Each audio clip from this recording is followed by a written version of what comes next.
back in Oakland. So how do these teams get to postseason play?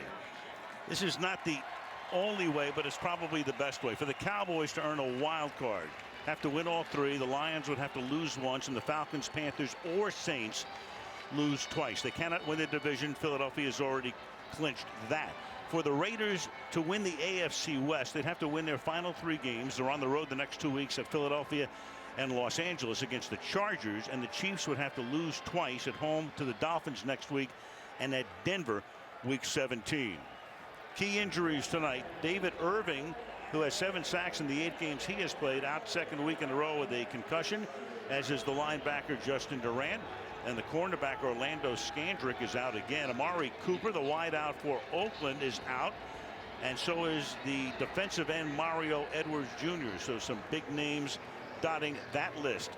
Giorgio Tavecchio, he's been the guy all year. Sebastian Janikowski, back injury, couldn't make it on opening day, so they signed Tavecchio, and he's done a nice job this season.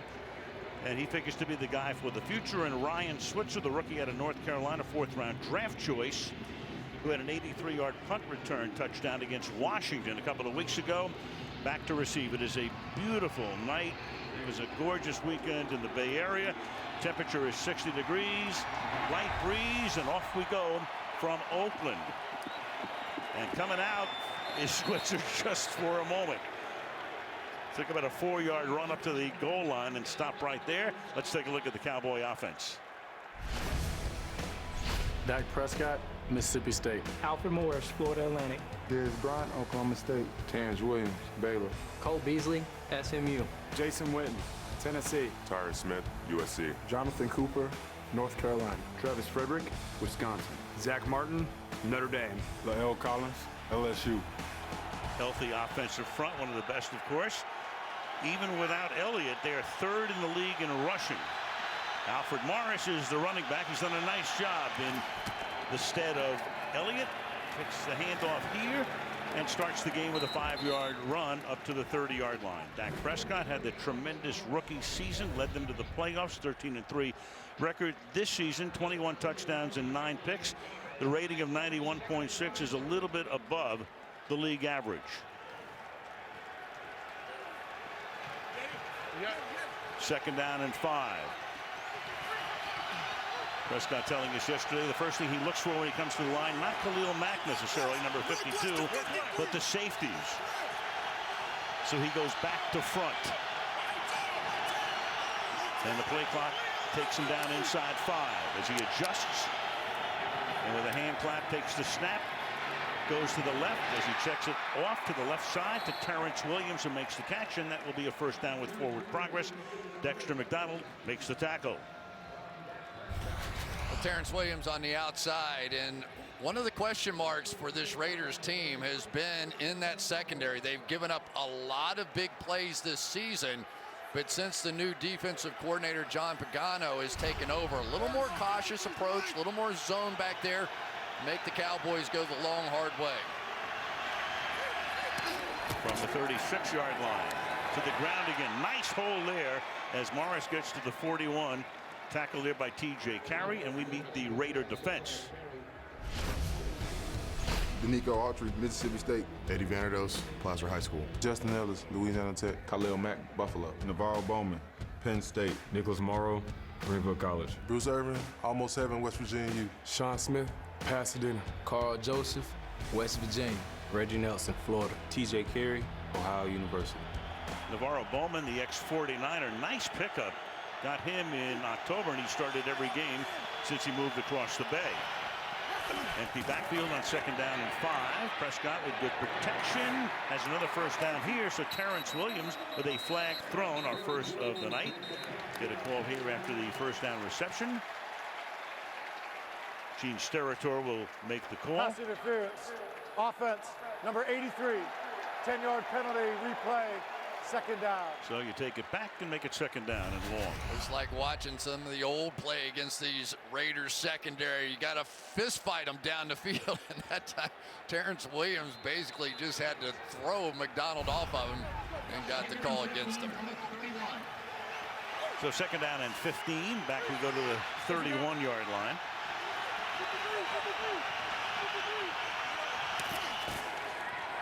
And a straight drop and a draw, and Morris, a big hole again, and the former Redskin out to the 47-yard line. Reggie Nelson makes the tackle, so they lost Elliott, but this guy has had 3,000-yard seasons in his career, 16-yard gain. Well, one of the keys is you're going to try and get the pass rushers to go up the field and let their own momentum work against them. Created a little gap on the back end there for a big run. So we're seeing this offensive line, now that they are back together, now that they are healthy, just exactly what they can be and how they can take over a game. Two great offensive lines tonight. Morris averaging 5 yards a carry, well above the league average as Prescott steps up. Wide open is Witten, who makes the catch. And the great tight end, a sure bet to go into the Hall of Fame in his 15th year out of Tennessee, a gain of 12 and a first down. One of the things that you have to do playing this defense is occasionally drop back a pass rusher like Khalil Mack into coverage, and generally that doesn't go so well. Here Mack proves once again he's much better going forward than backwards. Absolutely nobody in that zone for Jason Witten. Go no huddle here on the opening drive from the 35-yard line, and this time Morris at least is able to get back to the line of scrimmage. Bowman makes the tackle there. The Raiders pass defense, and there is John Pagano, who took over when Ken Norton got fired a little over a month ago. Completion percentage against them is high, and the rating against this pass defense is very high, 105.3. And they've given up 20 touchdowns, only 2 interceptions all season long for this team. And probably the biggest change that Pagano has made is the opposite of what you just saw there. Let the 2 outside pass rushers predominantly rush Irvin and Matthew.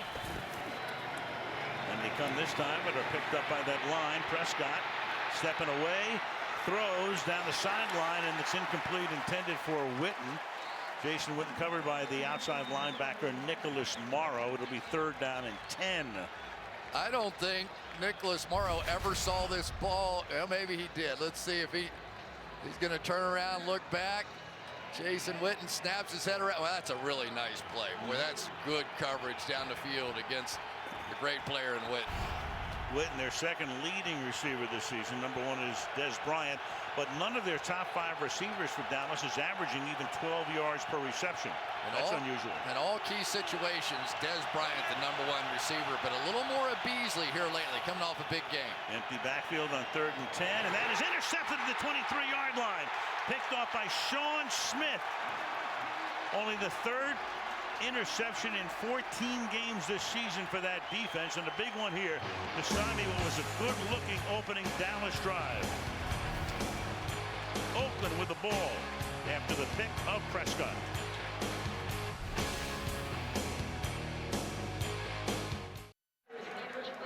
Well, the Cowboys start with an 8-play drive, and then it ends with the interception by Smith.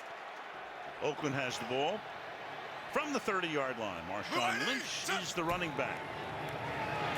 Has it over the left side. Nice hole. A typical Lynch running as he pulls his way behind Gabe Jackson for a gain of 9, and back we go to the Smith pick.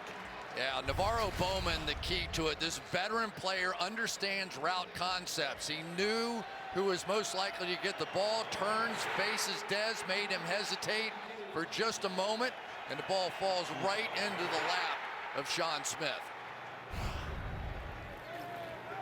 2nd and 2 now with the ball at the 38-yard line.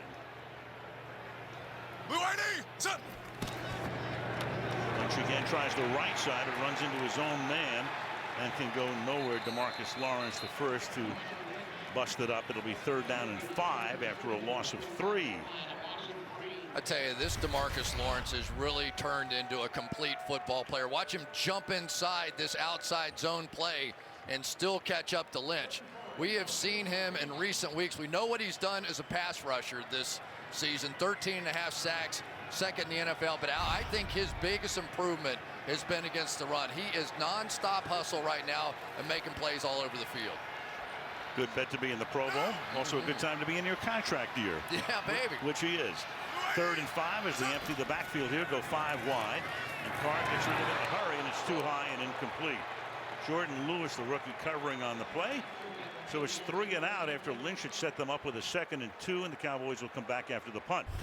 Well, this is some of the aggressiveness I talked about in the open here, just these outside corners and how physically they're playing right now. It's a great thing about being young. You haven't been burned a million times during the course of your career, so they're getting up and really challenging receivers and paid off there. Marquette King, among the leaders in the league, bothered by a groin pull earlier in the season, but he can really bomb them.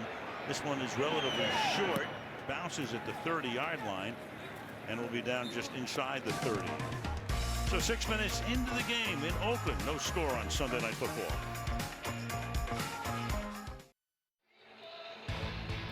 Sunday Night Football being brought to you by Nationwide. Nationwide is on your side. By Toyota, let's go places. By Bose, official sound of the NFL. And by Sprint, works for me. Since the 1930s, the residents of Thompson Avenue, nearby Alameda, transform their street to Christmas Tree Lane every December. Holly's already done her Christmas shopping. Absolutely. She'll do mine too next. Yep, she did. She helped you a little bit too. Thank you. From the 32-yard line, the Dallas Cowboys begin their second drive. Give it to Morris, and he takes it out to the 38-yard line. So you go back to 2012, you had Morris, a rookie, you had RG3, Robert Griffin in Washington. Boy, they looked like they'd be there forever. So RG kind of flamed out. Morris had 3 good years, winds up in Dallas, and he can be a feature back as he's proven through his career. And boy, he has been a godsend to them in the absence of Elliott. Yeah, averaging 5 yards a carry. That is certainly one of the top numbers in the league. Second down and 4 off the play fake, a little dump pass, and that'll result in a first down as Noah Brown makes the catch. A rookie out of Ohio State, Dexter McDonald, makes the tackle, and that's the 4th first down of the game for Dallas. One of the things without Ezekiel Elliott is the Cowboys are seeing more sharks, as they call it, coming after Dak Prescott on these bootlegs. So they're not respecting the run quite as much, and they're really coming after Dak and making sure he can't get outside on the bootlegs. There you saw Bruce Irvin doing exactly that. On the 46-yard line, Prescott will keep it himself and slides to a stop as he reaches Oakland territory at the 48-yard line. Man, you can get hurt doing that. Hello. He did a couple of weeks ago, in fact, in the Thursday nighter against Washington. But it puts so much pressure out on that outside defensive end, outside linebacker. You don't have to do that 10 times a game, but just flashing it once a half, all of a sudden defensively you have to play entirely different. 2nd and 5, they put a fullback in. That's Keith Smith in front of Morris. And Morris will follow that fullback and turn it back the other way. Nice running to the 41. Well, you know Elliott's going to come back. He'll go right into the starting lineup, so Morris will see his role limited. But this Rod Smith, who we haven't seen yet tonight, has come on, and he's been a big factor. Yeah, no question. And regardless, look, watch this offensive line, how they get up and down the field. I mean, there are 3, 4, 5 yards down the field, and if these backs can make that first cut and make that first guy miss, there are some big play opportunities. Well, Smith, Frederick, and Martin, no strangers to the Pro Bowl, and probably won't be this year either. From the 42, they fake the end around, a huge hole from Morris, and he takes it inside the 30 for another first down. And that's a gain of 12. Jack Del Rio looks on. It's a great combination block over here on the left side. These two guys are going to get big movement and create a large gap inside, and then Tyron Smith comes down and seals it off. So anytime this offensive line gets it going like this, and then you'll see Jason Witten coming around to pick up Morrow, but either one of these offensive lines tonight could dominate the game. Morris already has 51 rushing yards. They put Rod Smith in the game. To the outside he goes, and he cannot get around the corner. That's Nicholas Morrow, who made a good play defending a pass earlier on that first drive. Makes the stop here for a loss of 3. Yeah, when you see number 50 out there, think speed. Nicholas Morrow, 4.52, and he just gets there. Watch the way he simply outruns Rod Smith to that point. It looked like Lyle Collins was going to get in front, but just too much Morrow. Morrow, a rookie from Greenville. Jason Garrett, been the coach since 2010. Jack Del Rio ending his 3rd year at the Oakland helm. 2nd and 13. A little flare out to Smith. And Smith takes it to the 27-yard line. So that'll make it 3rd down and about 8. Mike Tice over there doing a little coaching with this offensive line, former head coach in Minnesota.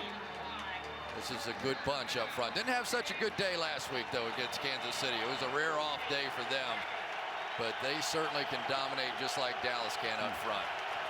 Off day for everybody last week in Oakland against Kansas City. They just routed them. 3rd and 8.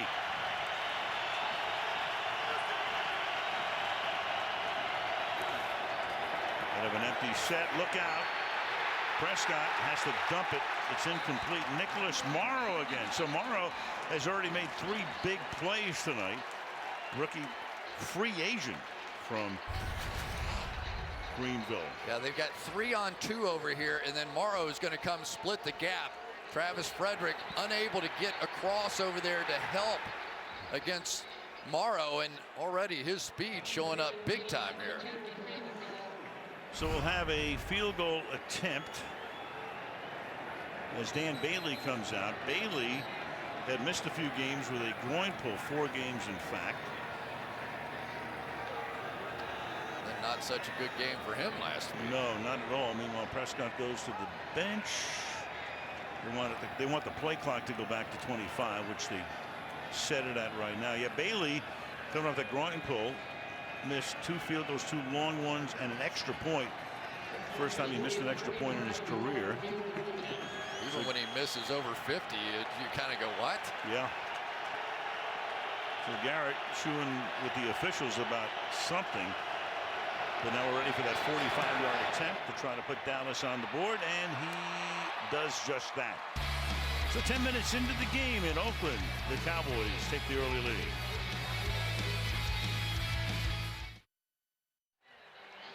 Coming up all week, the Tonight Show with Jimmy Fallon. And Kendrick will be dropping by. So will Christopher Waltz and others on the Tonight Show starring Jimmy Fallon this week right here on NBC as you look at the Christmas tree in fabled Jack London Square in Oakland. Beautiful night looking down into the Coliseum, which has been around for over 50 years, opened in the mid-60s. Cordero Patterson, always a threat to break one, is back to receive the kick. And that one will go all the way through the end zone. Take a look at the Raider offense right now. Derek Carr, Fresno State. Marshawn Lynch, New Oakland. Michael Crabtree, Texas Tech. Seth Roberts, Mochi Jordan, 229. Jared Cook, South Carolina. Lee Smith, Marshall. Donald Penn, Utah State. Coleccio Assembly, Iowa State. Rodney Hudson, Florida State. Gabe Jackson, Mississippi State. Marshall Newhouse, TCU. Very high-priced offensive line. The Raiders have invested heavily in that line, but right now they come up 5 wide. They do this more than any team in the league, about 10% of the time, with the empty backfield, and now you got action on the right side. That's Newhouse. And who was moving first? Gene Steratore with the answer momentarily. Lee Smith was about 5 yards Neutral zone downfield. infraction, defense, number 90, 5-yard penalty, first down. DeMarcus Lawrence.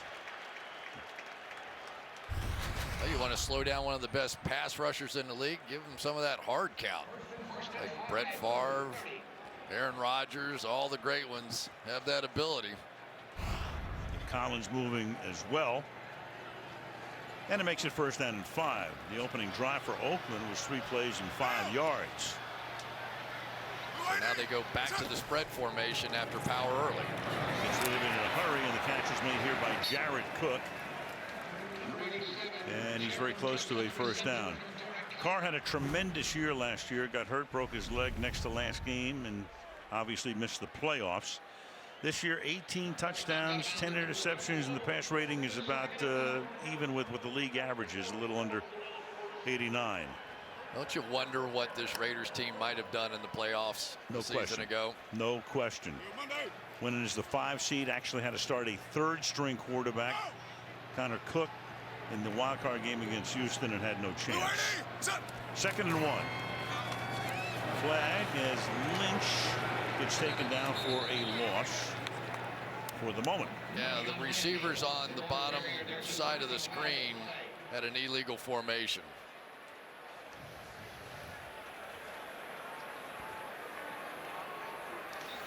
And Sarator's going to check. Uh-oh. Well, what do we have here? Somebody's hurt and pounding the ground. Yep, it's Donald Penn, a guy who almost never misses time. He hasn't missed a game in 10.5 years in the regular season. The Oakland left tackle. And when a guy that big and that tough is pounding the ground. So an injury timeout. Back in a minute. Moments ago, Donald Penn got up and limped off. You see him there. We'll show you the play in a moment. His own man. Here it is. Kelechi Osemele, the guard, gets him on the back of the ankle, and that's a 330-pound guard. Newhouse goes to left tackle now. They bring in Vidal Alexander at right tackle. The Cowboys declined the penalty, took the play, so it's 3rd down and 3. As Carr empties it again. Cook resets in the slot to the right side. And Carr throws, and that's Michael Crabtree a little bit behind him. Goes through his hands, and it's 4th down. And Oakland still without a first down in the game.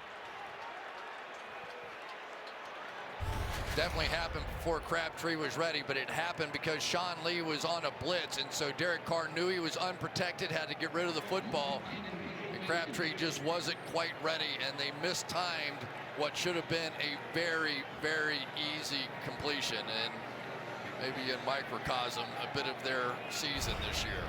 A lot of drop passes, not that they necessarily would go into that category. It was behind them, but they have dropped a ton.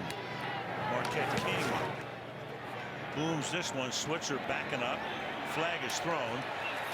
So Switzer from the 18 brings it back to the 25-yard line. Of course, when a flag gets thrown at that point, before the guy even catches the ball, 99.4% of the time, or roughly, it goes against the receiving team. There was a block in the back. It was pretty easy to see.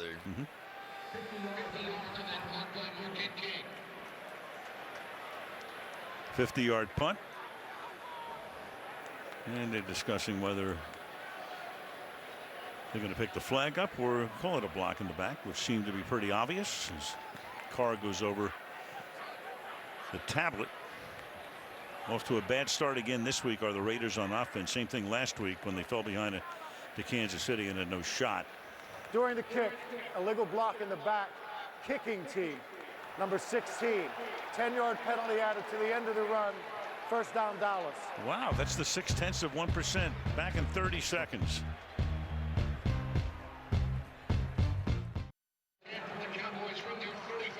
So the time of possession, one-sided. Oakland's run 6 plays. They have no first downs. Rod Smith is the running back here at the 35-yard line. And he gets taken down at the line of scrimmage by Justin Ellis.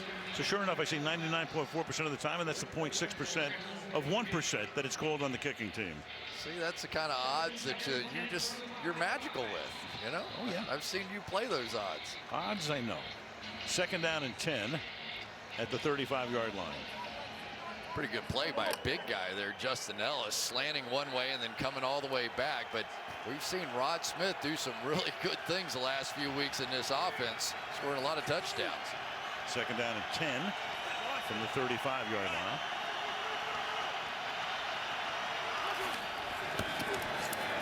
And that pass is caught up at the 40. The Terrence Williams short gain.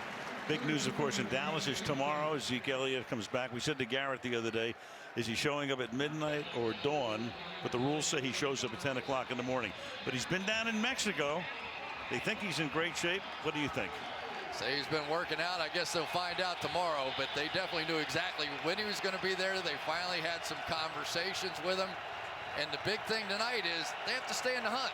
They have to win this game, stay in the hunt, and hope for a little help here down the road. Elliott still among the league leaders in rushing despite missing a good part of the season. 3rd down and 5 here. Prescott dumps it off. It's caught by Williams. He's been the main man tonight. That's a first down. Run out by Dexter McDonald, and we go to Michelle. Al, I spoke with Ezekiel Elliott's agent, Rocky Arsenault, before the game. He sent along some pictures of Elliott working out at that resort in Mexico that you mentioned during the suspension. Arsenault, who was with Elliott for part of that time, told me the Pro Bowler added muscle and definitely looks leaner. Elliott was able to do his football activities on a field especially designed for him on one of the resort's driving ranges. He also ran sand dunes and lifted weights. Other mentors visited him, including Eric Dickerson out. And Michelle, one thing, he will be fresh. God, he looks so much like you. It's unbelievable. Down the line, it's caught at the 25-yard line by James Hanna, but then the ball comes loose at the end of the play, but it's whistled dead. Ruling on the field as the runner was down by contact. First down, Dallas. Hanna running down the sideline for a big gain here. It's a gain of 31 yards. Safety Reggie Nelson comes down, and once again the tight end getting up the field, and they can't recover to get back into that deep zone. So that is the second of those flag corner routes, whatever you want to call it, that has burned this Raiders defense. So they like the zone, but the Cowboys have found a little void in that zone now. Cowboys have gained 135 yards. Oakland 7. A minute to go in the quarter. Smith, his brother Jalen, plays on the defense, the linebacker who's the team's leading tackler. It'll be second down and 8 after a gain of 2. And what a game Rod Smith had last week. 160 yards from scrimmage, big long touchdown pass, 4 touchdowns in the last 3 weeks. And I think he's earned that third down back roll, don't you? I think he's going to be the guy going forward now. I'm sure they're thinking Ezekiel may need a few snaps off, and maybe it'll come on third down. And Smith very good, obviously, in pass protection as well. 81-yard reception last week. 113 yards against the Giants. Second down and 7. Play action. That buys time, and then Smith makes the catch, and Smith will pick up the first down. Takes it inside the 10-yard line, and the second quarter will begin with a first down and goal for the Dallas Cowboys. End of one, 3-0 Dallas, and Sunday Night Football resumes after these messages.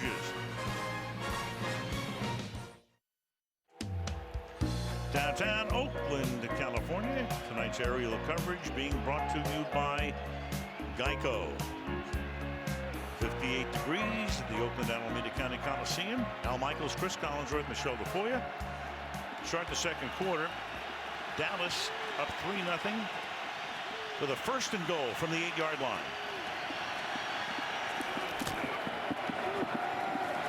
Off the play fake. Prescott chased out on the run. Keeps his eyes downfield and is able to take it to the 4-yard line where he's tackled by Darius Latham. Second down and goal now from the 4. I can't believe he didn't throw it. This is their favorite play on the goal line. Jason Witten comes down and does that. They go play action. He's open every single time, and he didn't throw it to him. They score more touchdowns on that play right there. I'll bet you Jason's coming back to the huddle going, are you kidding me?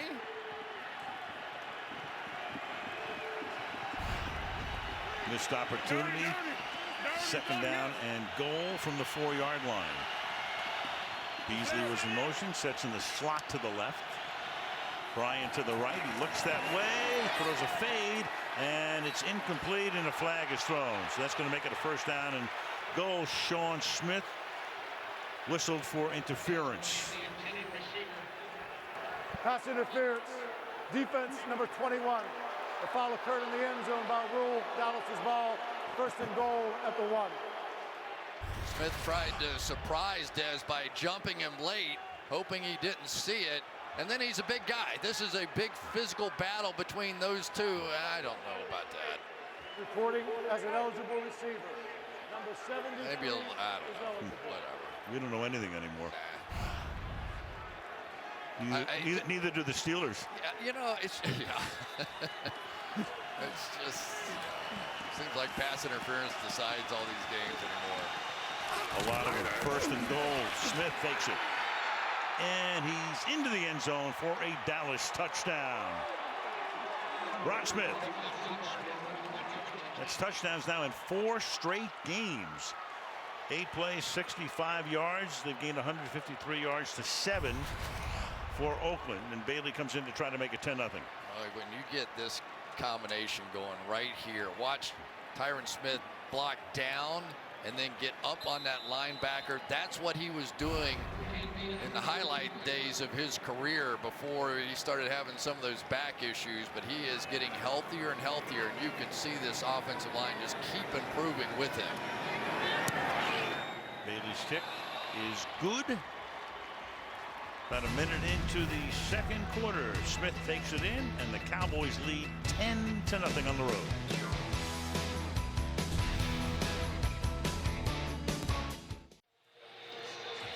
Sunday Night Football being brought to you by Volkswagen. Why settle for an SUV when you can have an SUVW?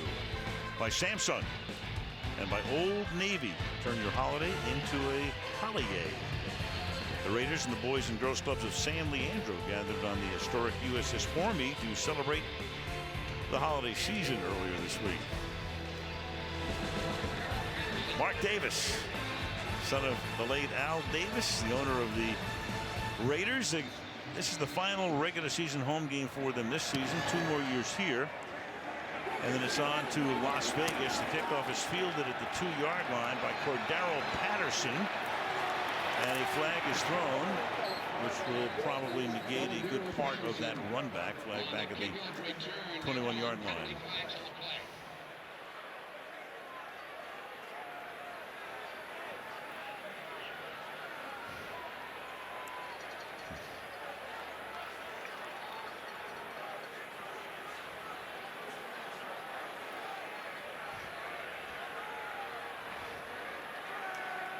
Little conference call here.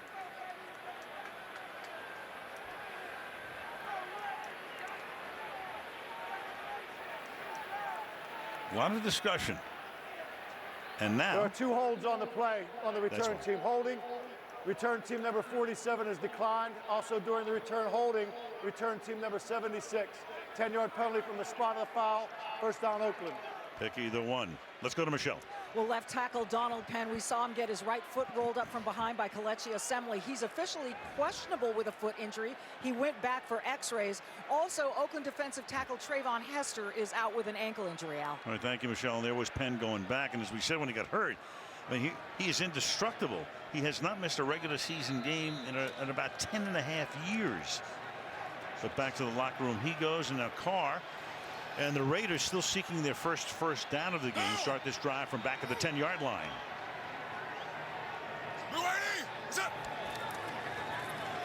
Keep it on the ground. Lynch looks for room. We get another flag coming in from behind. That'll be a holding call.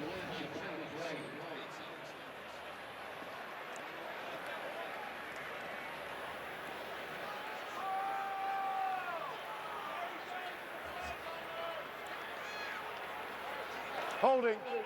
Offense number 70. Half the distance to the goal. Replay, first down. It's Kelechi Assembly, the ex-Raven, the left guard.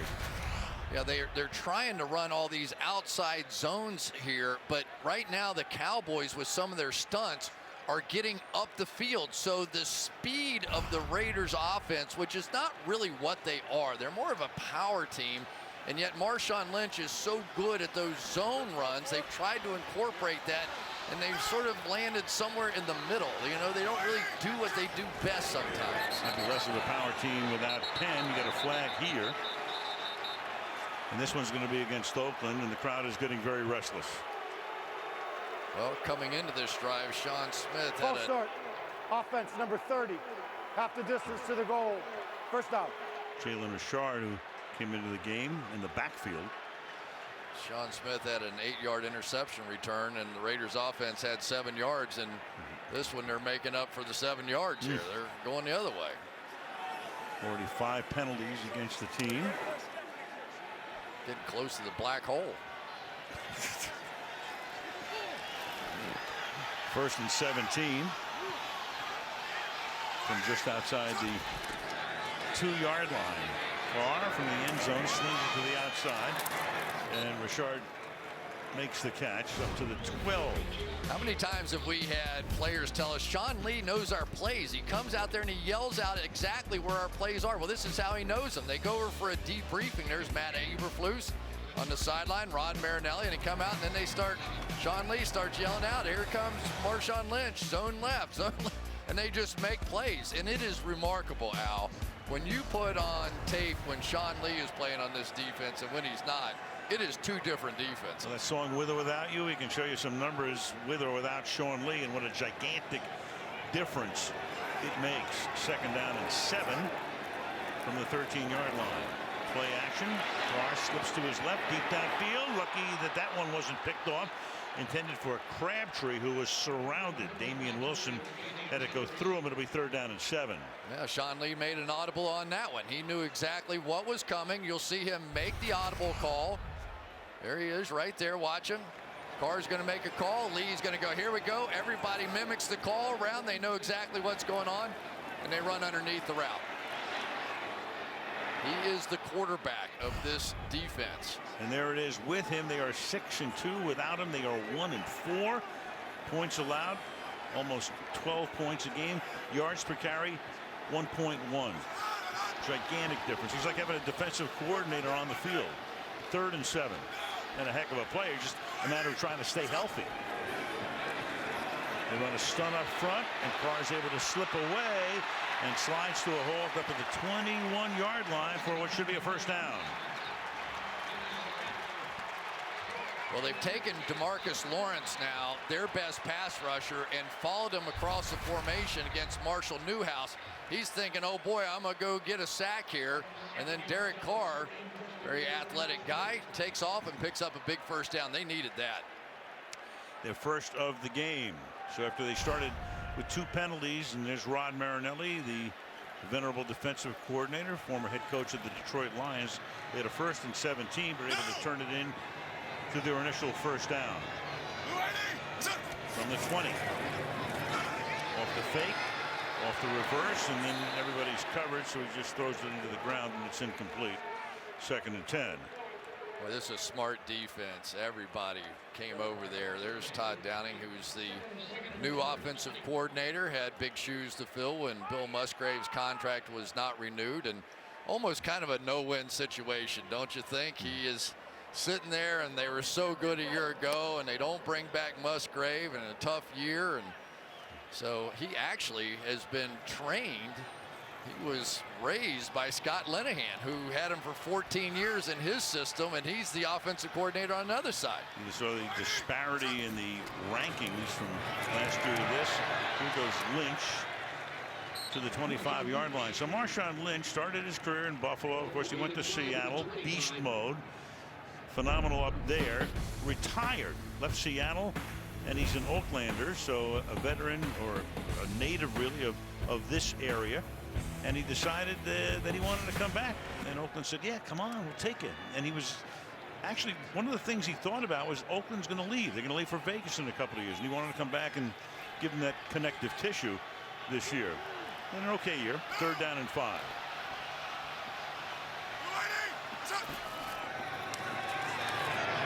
Fires, that's caught.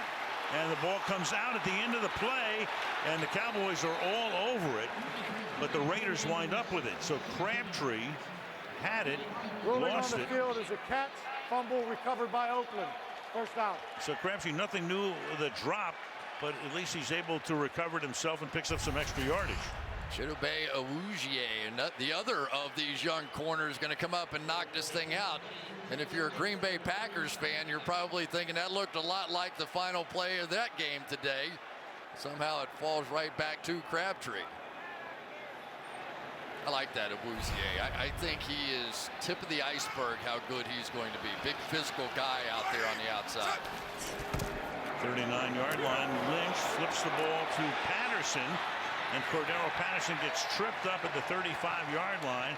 That is Kayvon Frazier, the safety, who comes up to stop him in his tracks. Loss of 4. Yeah, first it was Xavier Woods, another one of the rookies back on the back end, is going to come up and make the play. And then It is the new safety, Kayvon Frazier, who's getting some opportunities now because of his physical presence. Byron Jones, a very fast safety, but more and more now we're seeing 35 Kayvon Frazier in there as they're really rounding out this lineup on the back end. Frazier, second-year guy out of Central Michigan, 6th-round pick last year. 2nd and 14. Barr flips it out to Lynch.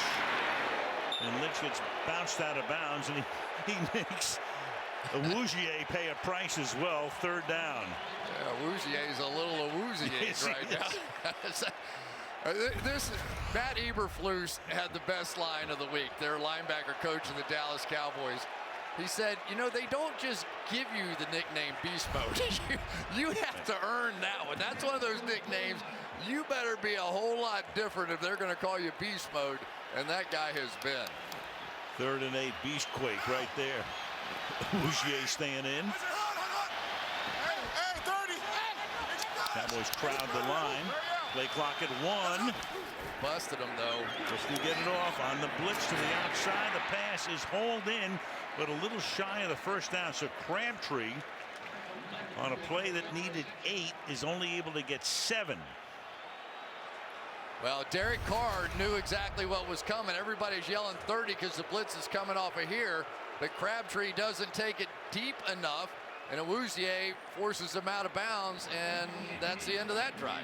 So you're hoping your veteran player is going to force the issue. Of course, Awuzie knew exactly where he was trying to get to as well. Marquette King comes in for his 3rd punt of the night. The rookie Ryan Switzer sets up for the return. Fair catch called for and made at the 10. 8:12 to go, 1st half. 10-0 Dallas. It'll be here before you know it. The Winter Olympics begin right here on NBC from Pyeongchang, South Korea on February the 8th. Shaun White back in action, among others, from South Korea, right here on NBC, the Winter Olympics. Dallas begins the stride from the 10-yard line. And here's Morris, and he runs into his own man and gets taken down in the backfield by Reggie Nelson. So what about play action? Well, when you have a guy like Ezekiel Elliott in the backfield, that makes a big difference, because on play action with Elliott, 6 touchdowns, no picks, and a great passer rating. With any other back since the suspension, 2 touchdowns, 1 pick, and a 78 rating. So what a difference that makes, because the defense, you know, with Elliott, you really got to kind of hang in there, as Linehan will get to use, well, not the same, different playbook next week, pretty much the same, but he gets his running back. And one of the great ones. Let's just face it. 2nd and 10, swing pass to Morris, and he gets taken down here by Navarro Bowman, the former 49er, to set up a 3rd down and 11. You know, and Dallas had such a transition to make. They went 3 straight games. They didn't score 10 points. Got hot again the last couple of games, but you know, it was just different. We asked Dak about it, and he said, you know, you can't run play action because the linebackers weren't stepping up to try and stop the run anymore. They were like, go ahead, run it. Well, in Elliott's last 6 games with the team, they scored 28 or more in every game, and then single digits in the next 3. 3rd and 11.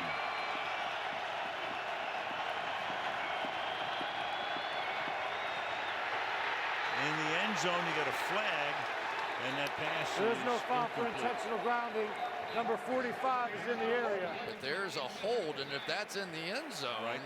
Let's see. Safety. If it's in the end zone. If it's a hold. I don't know that it's a hold, but. Yeah, well, Bowman's trying to tell him it's a safety, because a hold in the end zone would result in 2 points. Here's Same thing with intentional grounding. Holding. Defense, number 96. Defense. 5-yard penalty, automatic. 1st down. Nico Autry. How about that? They would have set up a 4th down. They would have had a punt from their end zone.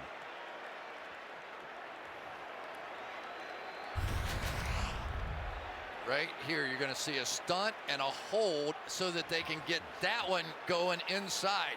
Going to hold Zach Martin. You'll see him pull the shoulder pads, and they're trying to set up a sack for Mack. But the official's too good. And now that the umpire is behind the line of scrimmage, they see a lot more holding, and you see a lot more screaming out of head coaches like Jack Del Rio. Yeah, he loves it, huh? Oh, boy. And we got to listen before the play here. You know, that is the one thing they gave up by putting that umpire back there, was seeing some of those defensive holds, but that was a good Oakland, call. A 30-second timeout. Raiders will take a 30-second timeout. So Jason Garrett trying to get his team into the playoffs. Well, as we go down the stretch, it's interesting the way things are shaping up. Philadelphia wins today. They're in good shape. Minnesota, how about the Vikings? They're in great shape. But now it's a scramble, especially for the wild card in the NFC. Yeah, and it's really sort of down to one final slot there in that last wild card. And the Cowboys hoping to get to 8-6, and then a bunch of people cheering against the Atlanta Falcons on Monday night. Oh, yeah. Because if they lose, they fall back to 8-6, so we'd have 4 teams for that last spot, the Cowboys being one of them at 8-6. The Cowboys are very happy today that Seattle lost. The Rams destroyed them in Seattle, of all things. Oh, my goodness. Yeah. How good did the Rams look? Unreal. And an unbelievable game today between Pittsburgh and New England. We could talk about that one all night. Oh, yeah. A few people will be. From the 14-yard line, Prescott under pressure, and he's going to go down to the 9-yard line. Khalil Mack. 9.5 sacks now for him, and that's sacks in 5 straight games. Boy, superstar on superstar here. Tyron Smith going against Khalil Mack on the outside right there. And that time Smith just set a little too close to his quarterback, and Mack a little bit too good. And that's what we've seen out of the Raiders here the last few weeks. Ever since John Pagano has taken over as that coordinator, this pass rush is really cranked up.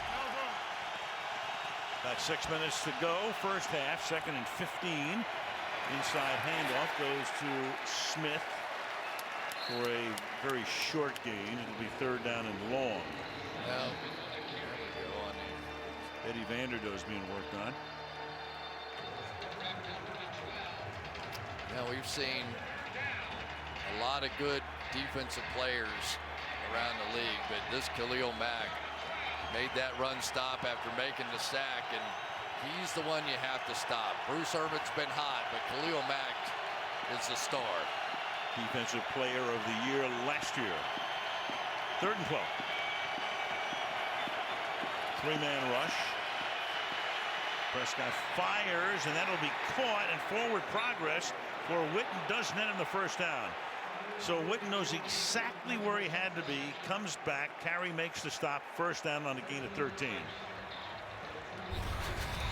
This time it's over here is Matt going against Lyle Collins, who's done pretty well, and that was an interesting spot on that play. You know, you've got Witten coming back to the ball. Exactly when did he catch it? There it was. And just enough for the 1st down. At the 25-yard line. Morris, nothing happening there. Tries to spin away and cannot. And is thrown back at the line of scrimmage. Darius Latham makes the tackle. But you got to say that Alfred Morris more than did his job. This is a team that, yes, with Ezekiel Elliott averaged 148 yards rushing a game, and that dropped to 120. But it didn't fall off the map. You know, these guys did well enough, and especially the last couple of weeks, to at least keep him in it. You know, and the same thing sort of with Aaron Rodgers. You know, Brett Hundley did enough to keep him in it. Couldn't win today. Dallas 3rd in the league in rushing, and now Morris on the check down. It's taken down by Navarro Bowman, setting up a 3rd down and long. Boy, I really like watching Navarro Bowman play football. Athletically, he's not what he once was, but he just knows what's going on. And John Pagano has become so reliant on him as the communicator of his message. We were at practice the other day, and it was Pagano just sitting over there, just one-on-one, talking to Navarro Bowman, because he knows he's the translator. He's the leader out there on that field, and he came over in the middle of the season. 7.5 years in San Francisco. 3rd down and 9. Deep drop by Prescott. Surveys, fires, and that's almost intercepted and should have been. TJ Carey had it, couldn't hold on. Pass intended for Beasley, well covered, 4th down. Yeah, a little bit different when a corner has that deep flag route. You have to be careful because T.J. Carey is going to run underneath this throw. Now they're going to try to get it out there to the corner one more time, but watch that lurking cornerback come back and should have had it. And if you're a Raiders fan, you have seen way too much of drops like that out of your receivers and your defensive backs this year. Cowboys first punt, Chris Jones. Short kick, fielded at the 31. Fair caught there by Jalen Richard. A little over 3 to go to the half. Dallas 10 and Oakland nothing. You know, you can call it the Super Bowl that never was. Between the mid-60s and the mid-80s, these were the two dominant teams. 6 times both reached the Final Four. They had the most regular season wins, 208 and 206. Most postseason wins, Dallas 20, Oakland 19. Super Bowl wins, Raiders had 3, the Cowboys had 2. There was John Madden being carried off the field at the Rose Bowl, but they never got to meet in the Super Bowl despite being so dominant over 20 years. And we thought maybe this year would be a Dallas-Oakland Super Bowl, but if it is, We got a lot of work. oh yeah, there's a lot of work going on. Here's Lynch for a gain of 9 up to the 40-yard line. Art Shell is here, former Raider coach and great tackle, Hall of Famer. There he is. And lower left, that's Joe Morgan. So you've got 2 Hall of Famers there. Art Shell, Joe Morgan, who played in the World Series here in 1972 with the Cincinnati Reds in this ballpark, 2nd and 1. One of Cincinnati's favorites, right? I loved him as an announcer, too. I had listened to Joe Morgan do a baseball game. I felt like I was going to class. Really, really good. Yeah, George Atkinson is there, the former great Raider. Yeah, I was doing the Reds when Morgan was there. It was Morgan, Rose, Bench, Perez, Concepcion, Sparky Anderson. Team for the ages. And the Raiders were a team for the ages. They always used to call themselves, Al Davis did, the team of the decades. Hey, dog! Well, up until the 90s, that was true. And now on 3rd and 1, the Cowboys say no, no, no. Let's see where they spot it. But he does probably, Carr, on a keeper, pick up enough for a first down as we go to the 2-minute warning. And that will move the change. 2 minutes to the half. Dallas 10 and the Raiders nothing. So at a halftime coming up, the Patriots had a wild win over the Steelers. Recap of that, Jerry Richardson being investigated by the league and announced tonight he's putting the Panthers up for sale at the end of the season. Subjects to be discussed on the Toyota halftime coming up shortly. 2 minutes to halftime. Raiders have it at the 41-yard line.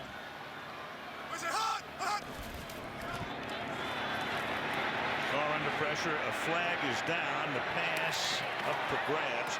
An incomplete intent for Crabtree. Richard Ash put the heat on that time, knocking Carr down, put a flag down. Yeah, and the Cowboys are saying, oh, you got that one. Why didn't you get the one on the quarterback sneak? Offside. Defense number 76. 5-yard penalty. Replay, first down. And Richard Ash comes across the line. Yeah, they missed one on that Carr sneak that picked up the first down. Here it was. Right out here. Vidal Alexander definitely flinched. Everybody on the Cowboys bench started screaming. Didn't get the call. Now a first down and 5 at the 46-yard line. No! Set.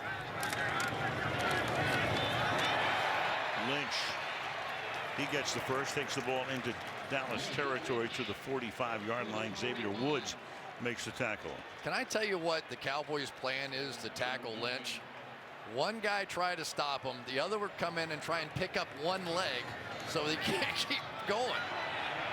Carr throwing along the sideline, and the catch is made. It's hauled in for a 9-yard gain. I had never heard that strategy before. The first guy's job was to try and stop Marshawn Lynch. The second guy was supposed to pick up one leg so he couldn't overpower him, and then the cavalry was supposed to come in and try and get him on the ground. Well, you're talking about a guy who almost always is up among the leaders in missed tackles. Just runs through people as he's done for most of his career. DeAndre Washington now comes into the backfield here with Lynch on the sideline. 2nd down and 1 from the 35-yard line.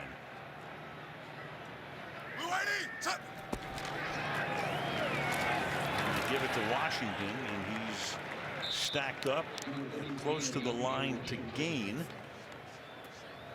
Cowboys have 2 timeouts, and this will be a 1st down. Yeah, the Cowboys starting to get those safeties around the line of scrimmage themselves. That time 25 Xavier Woods came in to make that tackle. So they are using him in the slot, and he is getting active, as is this defensive line. 1 minute to play. Roberts makes the catch. It's a 5-yard gain. But I tell you what, tonight Carr has completed 7 of 11 for 55 yards. That's one of the problems. They're not picking up any yardage on their passes this year. That's 5 yards per attempt tonight so far. They're sort of the anti-Raiders, but because the Cowboys are playing 2 deep safeties, there aren't many opportunities. 2nd and 5. Another dump off here. Washington will get taken down to the 24-yard line. Stays inbounds. Lewis makes the tackle. Clock is ticking down. Crowd wants to know why you're not using the timeout. And they do here. They wasted some time. They have 1 left. Since next Sunday night is Christmas Eve, we'll be with you Saturday night. Saturday night, Minnesota against Green Bay is the action. Football Night in America, as usual, starts at 7 Eastern time. Lambeau Field next Saturday. And I don't want you to look at the weather report for this week in Green Bay. Don't. Do me a favor. I don't have to. You tell me every 30 seconds. It's going to be 0. No, it's to be about 7. Maybe they're wrong. 1st down from the 24-yard line. Carr under pressure, hit as he throws, and it's incomplete. Intended for Cordaro Patterson. Anthony Brown with the coverage. 21 seconds to the half. 2nd and 10. You know, the Cowboys made so many changes on the back end, but Anthony Brown, one of the fastest guys they have in this secondary, is now reduced to rotating in with Jordan Lewis and Chidobe Awuzie on the outside for 1 series each guy, and he'll just rotate in there. But these young players, they made wholesale changes in their secondary a year ago, but they're starting to get it. I mean, you're starting to see these guys now. They're making plays. Almost all the passes, short passes, playing too deep. Dallas 2nd and 10. That pass going to the 19. That's a 1st down. Jared Cook will take it to the 11, and Oakland will have to use its final timeout. Back in 30 seconds. Raiders without a timeout. It's 1st down at the 11-yard line.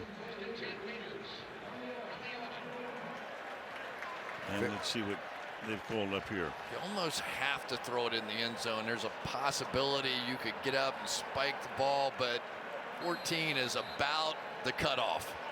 Danger zone. Yeah, you want to throw some tight end, double moves, slants, anything that sort of has that receiver going into the end zone. And of course, they have good players like Crabtree for those jump ball plays too. Well, you don't want to get tackled at the 2-yard line and the clock expires. 5 wide here. Carr to the end zone. Caught! But a flag is thrown. For the moment, Jared Cook with the touchdown. Sean Lee was right there, and Jared Cook came into him. Let's see which way this goes. Pass interference. Offense. Number 87. 10-yard penalty. Replay 1st down. So take it away. You got 10 seconds now. You'll see Cook. He's going to go right into Sean Lee here. Drop that shoulder, give a little push, and create enough room and steal it away from him. But again, an official watching that matchup all the way decided it was Jared Cook with the foul. And boy, that is a big call against the Raiders. Jared Cook, a guy Dallas doesn't want to see. He's the guy that made that unbelievable catch from Aaron Rodgers last year along the sideline of the playoff game, which led to the game-winning field goal by Mason Crosby. Now you have to be careful. No sacks in this situation, and the Cowboys, they can come get you. DeMarcus Lawrence would love to end the half right here. For 1st and 20.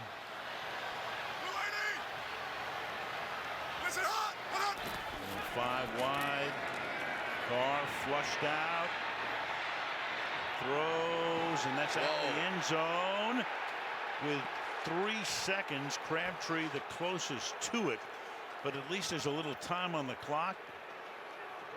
Del Rio looking for a foul, but won't get one, and they send out the field goal team. Take a look at this action right down there. Crabtree, there was some action. Didn't know if Awuzie might get it. And the clock at 3 seconds, that's it. Could have called offensive interference on that one. Yeah, you absolutely could have. And as we've seen, they could have called defensive too. You know, it's hard to tell sometimes. Tell me. Raiders will get the ball to start the second half. 39-yard attempt by Giorgio Tavecchio. Just get it off before the play clock expires, right over the top of the upright, and no good. What a messy ending to the half for the Raiders. King gets it down, and the kick is no good. So it's 10-0 at the half. Coming up next at halftime after these messages from your NBC station.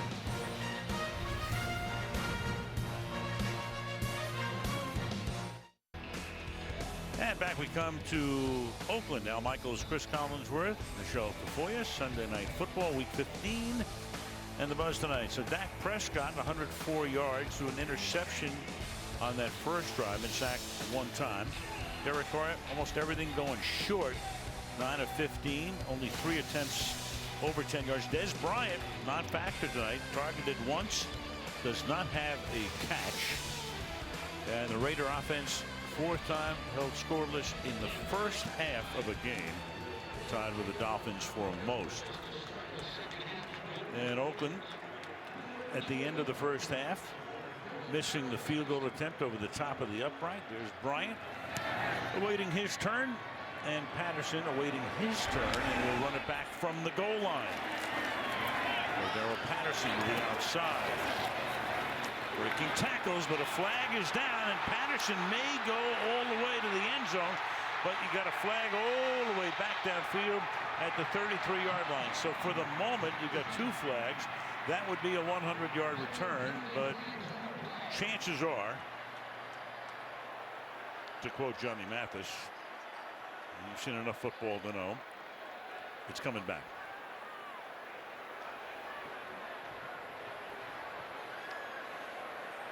So the Raiders had a touchdown call back at the end of the first half on offensive pass interference. During the return, it's holding a tackle. Return team number 56. It's unbelievable. 10-yard penalty. First down. Xavier Woodson Luster just made a tackle in front of the officials, and there was no way that was even going to be relevant when you're talking about Cordero Patterson. Well, we'll go to Michelle. Well, the big hit to that Raiders offense was the loss of left tackle Donald Penn with that foot injury. Jack Del Rio confirmed he will not return. They've got 6 offensive linemen ready to go, and he said we may have to give some help on that left side, but he liked the fact that his offense was starting to move the ball at the end of the first half. As for Jason Garrett, he likes the way his defense is playing. That young secondary making Oakland earn everything, but they're going to continue to attack Marshawn Lynch, Al. All right, Michelle. So Oakland now, after the penalty, has to start from the 10-yard line. And that pass is caught for a 10-yard gain by Richard up at the 20-yard line. So they start with a first down. And if you wonder why Derek Carr plays the way he does, this team is a catch it and throw it team when they get into some of their spread formation looks. Or they have Marshawn Lynch in the backfield and they're a power running team. The problem the Raiders have is there's no connective tissue between the two. You think the way they can power run the football, they'd be a great play action passing team, but they're not. They don't even do it very much. You'd think. Hey, Watson coming inside on express. That's it. Lynch finds that hole, and the Raiders off to a good start here in the second half. Back-to-back first downs on 2 plays up at the 32-yard line. And sometimes you can be too aggressive on defense. Here they're trying to get some linebacker pressure coming up there, and then Marshawn Lynch with that jump cut on the outside, and Rodney Hudson doing a good job on the inside against Richard Ash right there to open up that hole. So here's the two offenses. The minute they start with the spread, now they come back. Now they're going 3 wide receivers, and Marshawn Lynch just hit a big run. 59. A lot of people would think play action. Monday down. Blue 80. What's up? Play clock at 1. Give it to Lynch. And that bounce away from tackles here, and Sean Lee finishes the job. Well, and here's Derek Carr. When they get into the spread, you'll see he just catches it and throws it. I mean, less than 1 second, and he is the fastest quarterback release guy in the NFL. You can see the footwork. He's just going to catch it, spin around, get that ball out of there. But this is a team, when he has a clean pocket, a 101 rating. But when he's under pressure, a 43 rating. So there's no in-between whatsoever. A lot of those interceptions come under pressure, and it has not been a good year under pressure. Quick blitz, gets it off to Lynch, and Lynch will get taken down. He had Damian Wilson blitzing on the play, got rid of it in a hurry. 3rd down and 4. Here's exactly what Chris was talking about. Derek Carr, clean pocket, a 101 rating, which is good. Under pressure, a 43 rating, which is very bad. And how much pressure can he be under? I mean, he's averaging 2.31 seconds getting it out of his hands, but there has to be some way to connect a strong running game and a good quick passing game, but it really just hasn't worked out that way this year. 3rd and 4, he sends Richard out on the left side, and he just stands there. Now you got Steratore crew with another flag. Well, everybody moved except the center. Look at Gene's facial expressions. False start. He's having fun. Great Offense time. number 74. 5-yard penalty. 3rd down. That's Vidal Alexander, who is in the lineup only because they had to move him over when Penn went out of the game and Newhouse went to left tackle. Yeah, well, it's called motion, but in reality, it was a lack of motion by the center. Rodney Hudson is the only one who wasn't in motion. Everybody else was moving. Sometimes even the centers forget the snap count. Makes it a 3rd down and 9. Carr under pressure that time, gets it away, and fighting his way for a 1st down is DeAndre Washington. So 3 successive 1st downs, and the Raiders begin the 2nd half with a nice drive, have the ball at the 43. Really great play by Washington right there. Not only did he get the chip on the outside to help the protection, then he sneaks out. Here we go, going to get a chip and then a release right out through there. That's playing running back. That's what they're looking for in 3rd down backs. Washington stays in as the back here. Gets it again. Picks up a couple of yards before he is thrust back by Hitchens and friends. Gain of 2, 2nd and 8. Sounds like a TV show. Yeah. Amari Cooper is the guy who should be the big down the field threat, right? There's Rod Marinelli, and he just frustrates offenses. He just basically dares you to go play after play. You hit some runs, I don't think he cares. You hit short passes, I don't think he cares. He just assumes eventually your offense will implode if you have to go on those 10, 12, 14 play drives. And so far the Raiders have struggled. 2nd down and 8. It's the 7th play of the drive. Lynch. It's gang tackle at the 46-yard line. Rod Marinelli, defensive coordinator, he makes sure that nobody has a loaf, what he calls a loaf. They put the film on, and if you don't run to the ball, you get a loaf. Yeah, you've been Marinelli-ized, I guess, is what because these guys are scared to death of him. But we do see that when guys buy into it, and I think DeMarcus Lawrence is the #1 example of that. When a guy fully buys into what Marinelli is teaching them along that defensive line, good things happen. 3rd down and 6. Carr stepping up to avoid pressure. He's going to take off. He's going to get the 1st down and a lot more, all the way down to the 21-yard line. Derek Carr under pressure, runs for 32. Sean Lee is going to come on some pressure here and just gets caught up in the traffic. And no matter what you do, also had the safety blitz with Byron Jones, so the support just simply wasn't there. And then you see some of the speed of Derek Carr. He's a good athlete when he gets out there, runs 4.7. And that was the kind of play this Raiders offense needed. Second longest run of his career, had a 41-yarder as a rookie. Carr in his 4th season at the 21-yard line now. Off play action, buys time, throws, and incomplete. Lewis covering Crabtree. It'll be 2nd down and 10. Well, as long as you understand the full scope of this defense. So Jordan Lewis, a young player on the outside, but there is safety help over the top.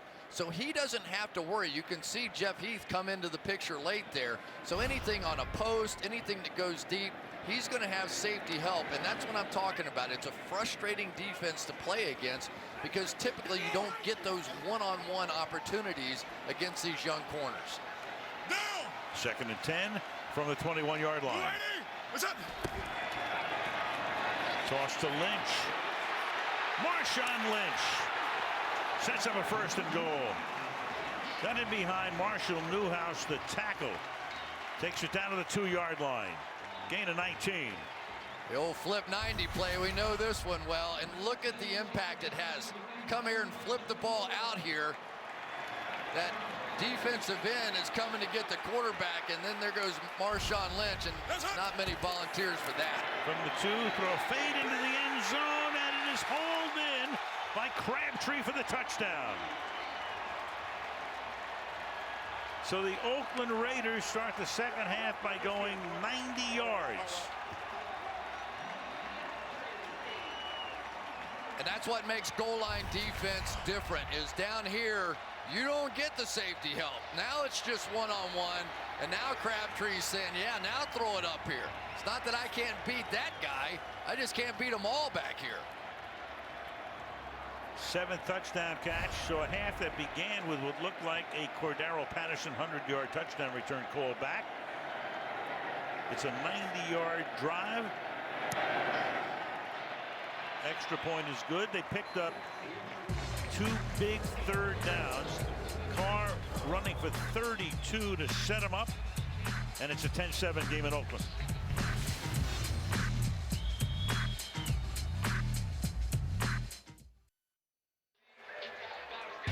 Sunday Night Football being brought to you by Southwest Airlines. Low fears, no hidden fee. That's transparency.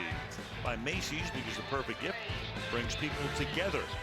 By Pitch Perfect 3 in theaters this Friday.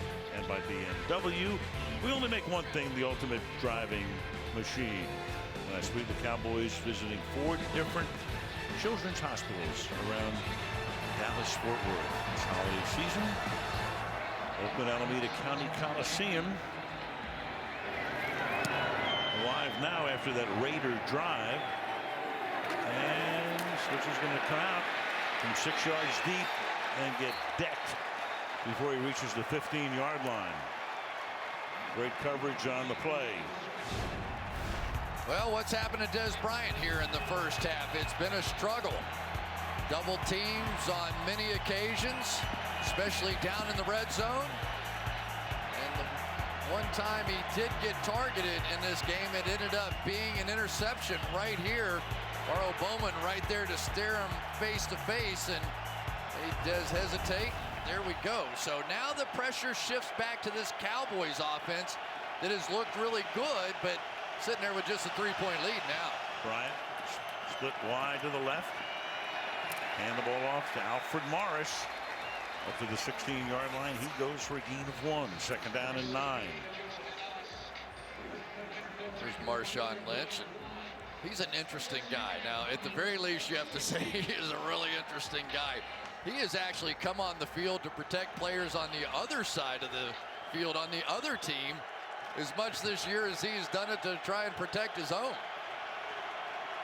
Came on the field in that Kansas City Thursday nighter and wound up getting ejected and suspended. To the outside goes this pass, a short one, and it's no good. It's incomplete. Cole Beasley never had control of it, covered there by Carey. And that makes it 3rd down and 9 for the Cowboys. TJ Carey's had a nice game so far. Just going to guard this little out cut right here. And in their heyday, the Raiders, one of the great man coverage teams in all of football. And now this crowd is getting into some Raider football. Beasley has no catches. Bryant, no catches. Williams has 3 to lead the team. 3rd and 9. Prescott hit as he throws, and it is going to be picked off by Sean Smith, who's going to go to the end zone before Prescott can knock him out. Bruce Irvin got into Prescott to jar him, to create the throw, the floater, and Smith with his 2nd pick of the night and into the end zone. Did Beasley touch him when he was down? Beasley ran by him. Well, it's a scoring play and a turnover, so it's automatically reviewed, but for the moment, let's he's take in the stands. a look, make sure the catch first. I think the catch was good, not out of bounds. Now, did he touch him there? A pretty good job there by TJ Carey to block Beasley, and may not have gotten a hand on him. So it doesn't need to be challenged. They're looking at it anyway. Yeah, if nothing else, he touched his chin strap. We are going to review the previous play. If nothing else, you saw the chin strap move, and that is part of the body. So that would be down by contact. Then the question becomes, was he still on the ground when that contact was made? Gets his hands under it, stays in bounds. Knee down right there. You see the chin strap move. And a touch right there as well. Yep. So definitely down. And that will move it back to the spot. So Oakland will not have the lead, we would surmise, at the end of this replay. But for Prescott tonight, already 2 interceptions. Yeah, and for a team that has not been able to get turnovers and not been able to get interceptions this year. Well, they have as many interceptions tonight as they had in the first 13 games of the season. Well, when you get these 2 guys on the same side of the ball, their 2 best pass rushers, draws attention. And it gave Irvin a chance to come around, get his hands on the football, and you could see it was just a floater at that point. So Steratore in consultation with New York. If they take this much time, you're normally looking for where the spot is. You've already made your decision. If you're looking for a spot, the decision is that he was contacted. After review, the ruling is that the defender did make an interception completion. However, he was touched down by contact at the 22-yard line. It will be 1st and 10 Oakland at the 22-yard line. The ball will be placed on the hash mark nearest Dallas's bench. So Smith will not get the touchdown, but has his 2nd interception. And Oakland, after that long drive, and Dallas had it for a minute or so. 7 minutes, 14 seconds. Raiders get it back. Thank you. Here we go. Watch Tyron Smith and see what they do with him. Mack comes up and sort of occupies him for a second and allows Irvin just enough time to get around the outside and dive and get his hand on the football. Now the Raiders from the 22. No! Lynch setting up 8 yards behind the line of scrimmage. And stays in the block and throws a nice block, and the pass is incomplete. Intended for Michael Crabtree, had Jordan Lewis, the rookie out of Michigan, back covering on the play, 2nd down and 10. Nice job by Marshawn Lynch here to come over and pick up this safety blitz. Has to come around his quarterback. You bring a safety blitz, that means man-to-man coverage on the outside. Carr saw it, just couldn't hit it. And once again, Jordan Lewis there to make the play. A little push off by Crabtree, so this game's getting a little physical down the field. Cowboys had a safety blitz going there as well, with Heath coming in. Right now, four-man line.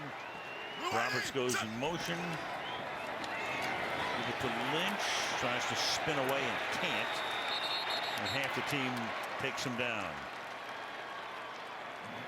Cowboys in the draft went after cornerbacks, and there are 2 of them over the last 2 weeks, and that's pretty good. When the rating is that low, you're doing a great job. And look at it tonight. Yep, you can't ask for much more. Now, granted, they haven't played a lot of man coverage, some, not much, but this is a zone team predominantly.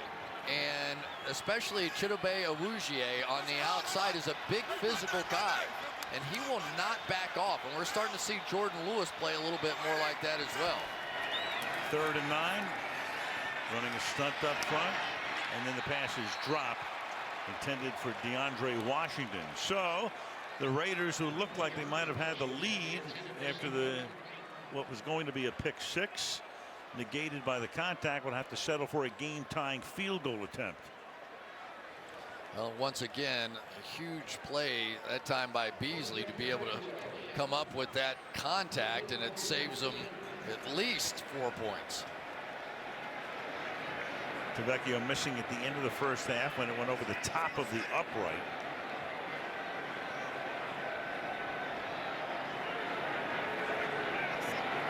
It's just outside. And this one, well, I tell you, that was not a thing of beauty, but it's good. Little line drive, a sinker, ties the game 10-10 in Oakland. Tomorrow, Ellen DeGeneres' famous games are supersized and coming to primetime. Game of Games special preview tomorrow right after The Voice here on NBC. Fox Theater, Oakland, back to the Coliseum we come. Game locked up 10-10. No matter what happens tonight, neither team can be eliminated from playoff contention, but they're both on the edge coming in. The winner's going to be a lot better shape than the loser as the kick is down in the end zone. So Bruce Irvin, you know, you get to know these guys, and he said the other day to us, he said, you know, I've always been a good person. I just didn't have the right people around me. Tough upbringing in Georgia. Went to West Virginia, but what he's doing along with Khalil Mack and some other guys is really special, Chris. Yeah, and he was one of the guys that wanted to take a knee, and he said, I had to have a real honest conversation with myself. Was I taking a knee for the right reasons? Did I really care about those people? He saw some kids taking a knee, and he really thought it all the way through and started thinking, what could I do? And we'll pick it up after this play. Yeah, part of it was, he said, what are the kids doing? They're just trying to emulate us. And this is Alfred Morris taking it up to the 27-yard line. So he started looking for opportunities, and there are a few tent cities in Oakland, and he decided that's where he was going to go. And he started having fish fries on Friday for people living underneath the viaduct there. He would take dozens and dozens of pairs of shoes, clothing, and he absolutely understood what was going on down there. He hired a chef to try and feed as many people as possible. That's taking action, and that's getting something done. That's awesome. 2nd and 8, and Prescott's going to get taken down to the 24-yard line, trying to escape, and Khalil Mack has his 2nd sack of the night. Jason Witten's a pretty good blocker, but he's not this good. Defensive Player of the Year, and you can only hold him out for so long. Dak Prescott unable to find anywhere to go with the ball. This crowd's getting cranking, and here we go. This is a pretty good Raiders-Cowboys game right now. They don't meet that often. Dallas coming in here for the first time since '05. 2 fabled franchises locked up in the 3rd quarter. 3rd down and 11. Prescott deep drop, going deep downfield for Beasley. Reaches out, can't hold it in. Took a shot downfield with Beasley, and it's 4th down. Getting a little chip action on both of these outstanding pass rushers on the outside, Tyron Smith, and you can see Rod Smith right there to help if needed. And on the other side, Mack was getting similar attention. So they understand when you play the Raiders, you have to be able to block those two guys, and just missed on the pass down the field. That's Jalen Richard back to accept the kick. Chris Jones, and he's going to run with it, and he has a ton of room. And Chris Jones, he's done this before, out at the 48-yard line. So on a 4th and 11, they turn him loose, and Jones goes 24 yards. And one of the things, when you see two deep returners back there, you know there's only so much they can do up front and still cover on the outside. That time they saw the loop coming around and just take off. And for the Dallas Cowboys, this is a must-have-it game. And that is some call there by Jason Garrett. James Hanna threw a block. He had a 30-yard run. Rich Bisaccia, the special teams coach. Boy, that makes your night. Yeah, and he can recommend it, but the head coach who answer the questions in the media after the game has to give it a thumbs up. Here we go again. I got a flea flicker. You got Prescott going deep downfield into big-time coverage, juggled by Williams and incomplete. You had Joseph back there. A lot of black shirts in the neighborhood. Carl Joseph covering on the play, and it's going to be second down.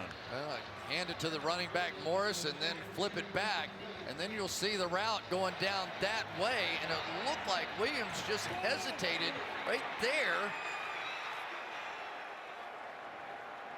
I don't know exactly what the hesitation was for. It still hit him in the hands. Meanwhile, the Cowboys are minus Tyron Smith. He's out of the game, and Byron Bell, number 75, is in at left tackle. Smith had missed a couple of games recently with a groin injury. And that pass is incomplete, intended for Witten, but a flag is thrown. It was a 2nd and 10 play as Smith walks around on the sideline. And Bowman may have hooked Witten coming across the field. And I tell you, for the Cowboys, backup left tackles, that has not worked out so well this Pass year. interference. Defense number 53. Spot foul, automatic. First down. Yeah, that's 10 penalties against Oakland. Tyron Smith's last play, we'll go back and look at that. When he missed the Atlanta game, Prescott got sacked 8 times. Yeah, his right ankle rolled over on the foot of Bruce Irvin. Right there. Boy, aggressive drive this time by the Cowboys. Fake a punt, flea flicker. Meanwhile, Prescott still 0 for 4 in this half with an interception. Tosses this one to Witten. And Jason to the 40-yard line where he's tackled by Sean Smith. And for the Cowboys and Scott Linehan, their play caller, things are different now. I mean, they have lived through what happens when Tyron Smith goes out of the ball game. Chaz Green had such a tough time in Atlanta. Byron Bell is going to get the opportunity now. But they know they can't just sit back in the pocket. So you'll see some tricks, you'll see some play action, you'll see some bootlegs, but they're not going one-on-one on the outside with Bell against these two pass rushers. 2nd and 3. On a draw through the middle goes Rod Smith for a big first down to the Oakland 34-yard line. 3 minutes to go in the 3rd. I don't know how many times we've talked about it, but when you have to have it, Travis Frederick, Zach Martin, they're the two guys that you're going to try and run behind. I mean, it's just a fact. The Oakland Raiders days on the left side of their offensive line, you knew that's where they were going to run. Everybody knew it. And with the Cowboys, they know they're going to run right behind Frederick and Martin. Each of those guys has been to the last 3 Pro Bowls and can probably make reservations for a 4th.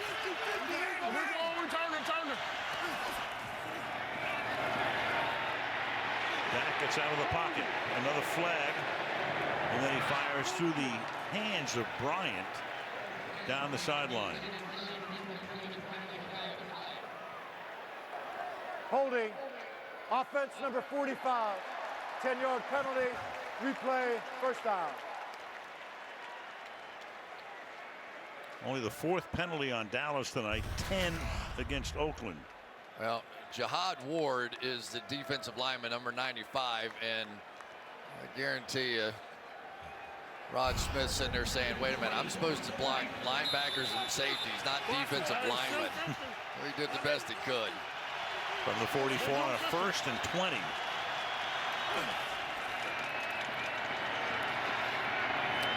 Fired, caught, 32-yard line. Bryant finally makes a catch and should have a first down. Needed 20. He's only caught one pass 20 yards from the line of scrimmage this year. A lot of the stuff is underneath. He gets 20 here and maybe 19. I think going to spot a 1-yard shot. Watch the burst right there. A little burst, gets some separation. Now he just drives back towards the quarterback, and he's so powerful. That's the thing that you want with Dez Bryant. Once he gets his hands on the ball and turns into a runner, really exciting things happen for the Cowboys. 2nd and 1. And now Prescott fakes it, keeps it, first down, and inside the 10 he goes. Bryant and Witten, the wideout and the tight end, springing him with blocks. 1st and goal. So this is what happens on an inside zone. You get Witten coming across, and this guy thinks he's getting kicked out. So Irvin tries to jump underneath, but it's a keeper.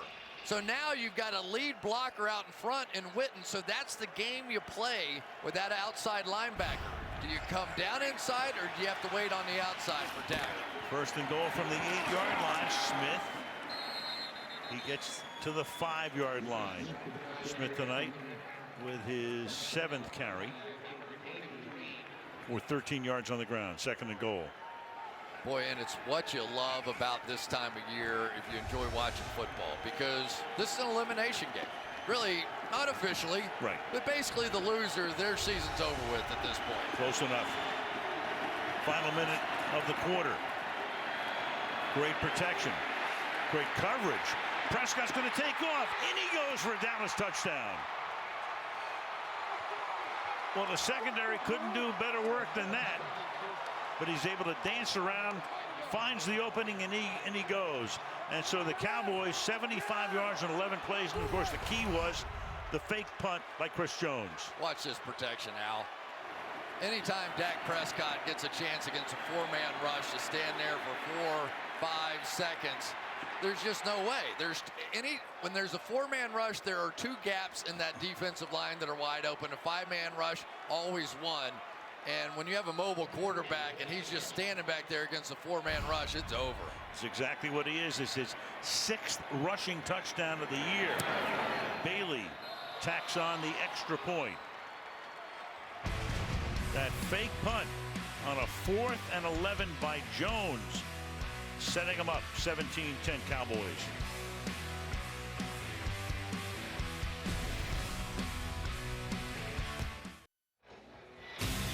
Action coming your way on Christmas special. A week from tomorrow, you got Le'Veon Bell, you got DeAndre Hopkins, you got the Steelers and the Texans.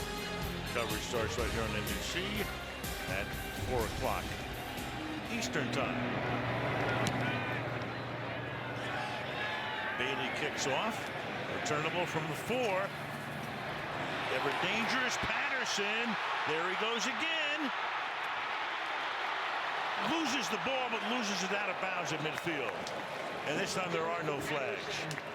A great return. Anthony Brown popped him out of bounds. It goes. It's a 48-yard return. And the Raiders will have the ball at midfield when we come back on Sunday Night Football.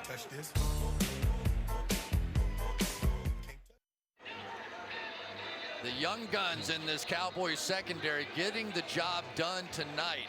It has been fun to watch them play on the outside against some pretty good receivers. Jordan Lewis been battling all night against Crabtree. Get his head around, react to the football. Nice play there. One more time. Just good enough. Chidobe Awuzie going to strip the ball out of Crabtree. Then Crabtree's going to get a little measure of revenge later on. And we really didn't even hit on Xavier Woods, who may be playing the toughest of all the positions, that slot cornerback tonight for Orlando Scandrick. So they are young, they are talented, and they are getting better every time I watch them. Big transition in the offseason. They let several veterans go, including Brandon Carr, Barry Church picked up the kids. Meanwhile, from the 47, Carr throws, and the pass is a little low at the 40-yard line and incomplete. One hop by Cook. We go to Michelle.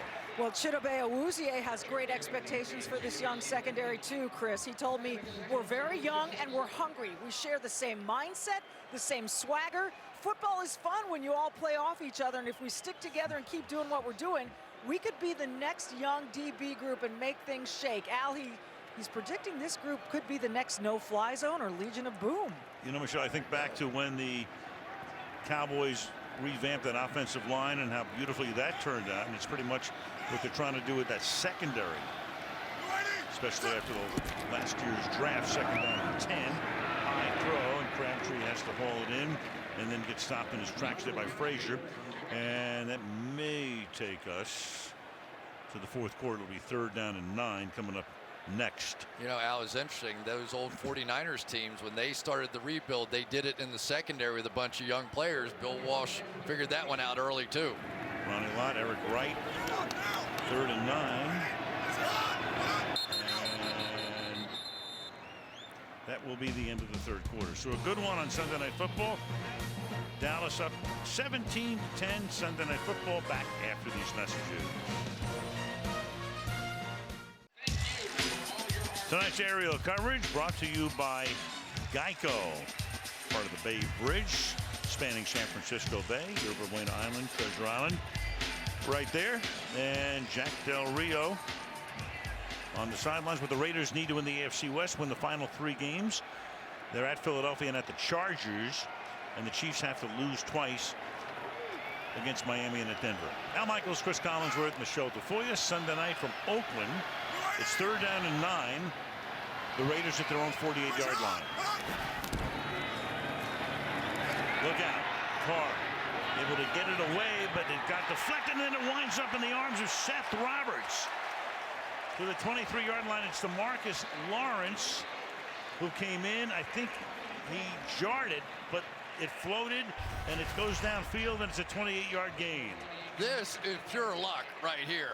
Lawrence going to get his hand on the football right there, just like what happened to Dak, and it just comes down into the arms of Seth Roberts. Holy smoke, sometimes you need breaks like that to win a football game. And Jason Garrett can't believe it. So Garrett now. I think he's saying it was bobbled. Well, he's throwing the flag. Challenging the ruling on the field of a completed catch. There was definitely a little movement on the ball. Did he fix it before it went to the ground? I think that's a catch. I mean, there was a bobble, but not when he was on the ground. A little bobble there. Has it there. Catch there, another bobble. He's coming going to loose the ground. again, going to the ground. But he's got his hand under it. There was a little bit when the point seemed to move on the bottom, but you couldn't see. What they're looking at right now is, did the ball hit the ground without control? So it clearly hits the ground. There it is there. Does he have control? And that will determine the ruling. That was a 3rd and 9. Clearly on the ground at some point there. Does he have control is the question. Based on what I've seen, I think he did, but after today, I mean after any day. Yep. What do we know? Yeah. What does anybody know?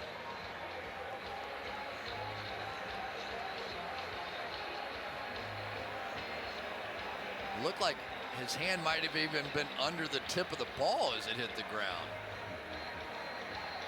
See that? Yep.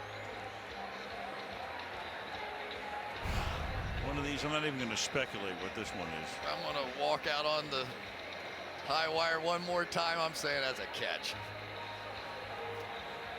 I'm walking out with you. I think it's going to stand. Really? All right. All right. What do we know? At least we have a net. We're in no real danger. You sure of that? No, I'm not. After review, the ruling on the field stands. It is a completed catch. Dallas will be charged with the first time out of the half, and Dallas has one challenge remaining for the game. Well, Dak Prescott knows what this feels like. Happened to him earlier in the game. Lawrence just enough of that hand to cause it to flutter straight up in the air, and basically Seth Roberts never broke stride. First down now at the 24-yard line. Opening minute, fourth quarter. Cowboys up by 7.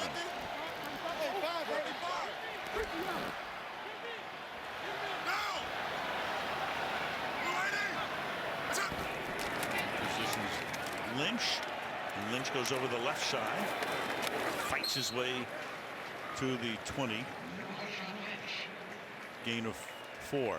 This isn't the only way, but the simplest way for the Cowboys to get to the wild card spot. Win 3. Lions lose once. Falcons, Panthers, or Saints lose twice. And they've got games with each other down the stretch. Jerry Jones and company looking on. They can't win the division. Philadelphia's already wrapped that up in a first-round bye. So the only way that Dallas gets in is as a wild card. Second down and 6.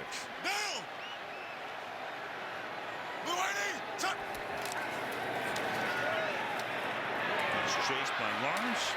Pass caught to the 18-yard line goes Lee Smith, one of their tight ends, and that's going to set up a 3rd and 3. There's that shark on the outside here. Lawrence going to come up the field, and of course now when you have a mobile quarterback, they're going to play this, so it's going to force the ball out of his hands much quicker. There's Lee out there to make the catch.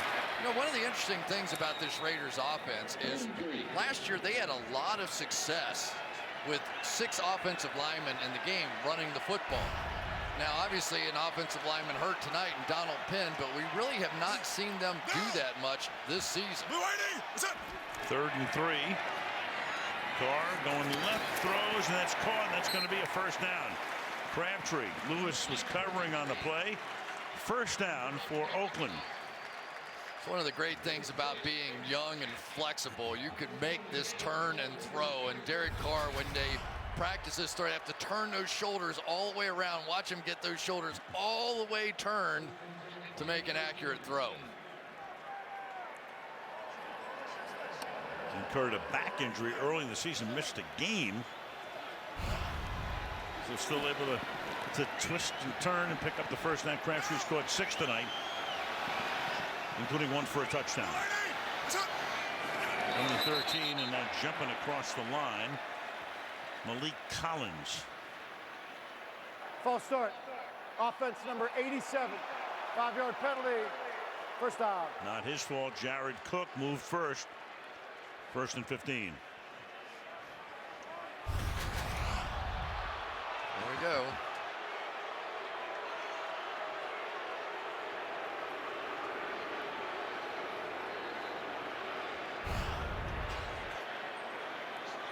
Derek Carr was happy for a minute. Yeah. And then the worst thing is when you do that, then you have to go stand next to the head coach. Mm-hmm. The head coach was pretty honest with us this week too, wasn't he? About the culture and not quite what it's been and what they were trying to build. And very much so. 1st and 15. Lynch breaks a tackle. Still on his feet. Forced out of bounds at the 12-yard line. Got away from Sean Smith. Or Sean Lee on the play. So it's going to be 2nd down and 9. You know, they call it breaking tackles. And so many times I wonder at what percentage of that record number of broken tackles are run over tacklers. You know, because he really, his legs, when he makes contact, his legs are about 5 or 6 feet apart, and you don't know what to tackle. That's the reason the Cowboys were saying just grab one of the legs and try and lift it off the ground. Make him a wishbone. 2nd and 10. That pass into the end zone is hauled in. Seth Roberts, but it's incomplete. Seth Roberts with Awuje covering on the play. Looked like he was going to haul in. Also, you have a flag on the play as well. What else is new?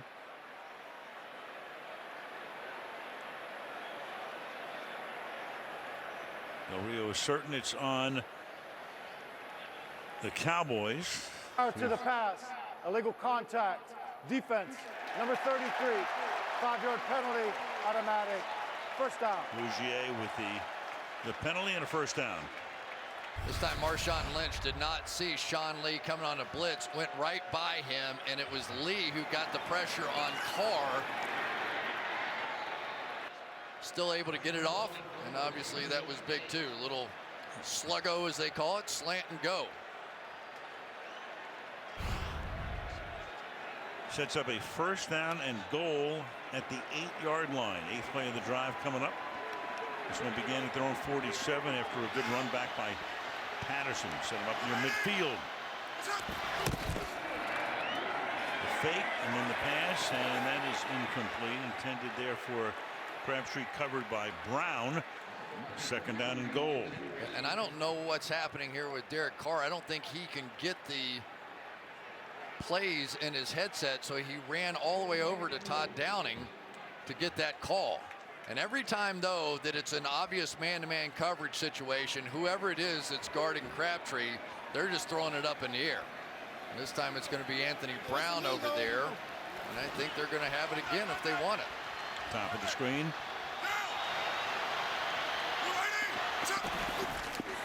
So they put it on the ground. They give it to Lynch.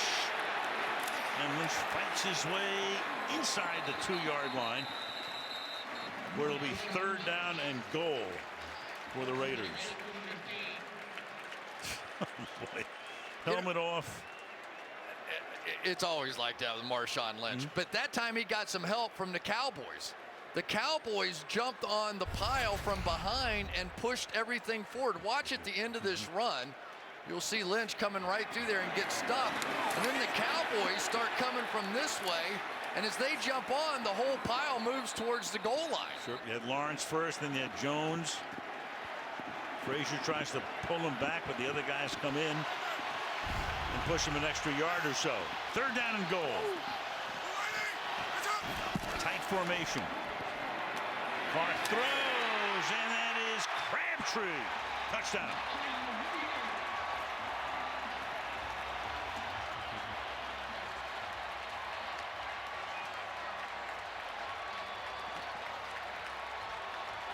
That's a great route, Al. That's a great route. Watch all the things Crabtree does. Goes in motion, goes up like it's going to be a fade in the corner, even turns his head back to look over the inside, and then pushes and breaks to the out. So he had the young cornerback out there, Awuzie. Watch him look back like that, and that made Awuzie look up and gave just enough room for Crabtree to sneak into the corner of the end zone. 2 touchdowns for Crabtree tonight, both from 2 yards out, 7 catches on the night. Tavecchio with the extra point, and with 10 and a half to play in the fourth.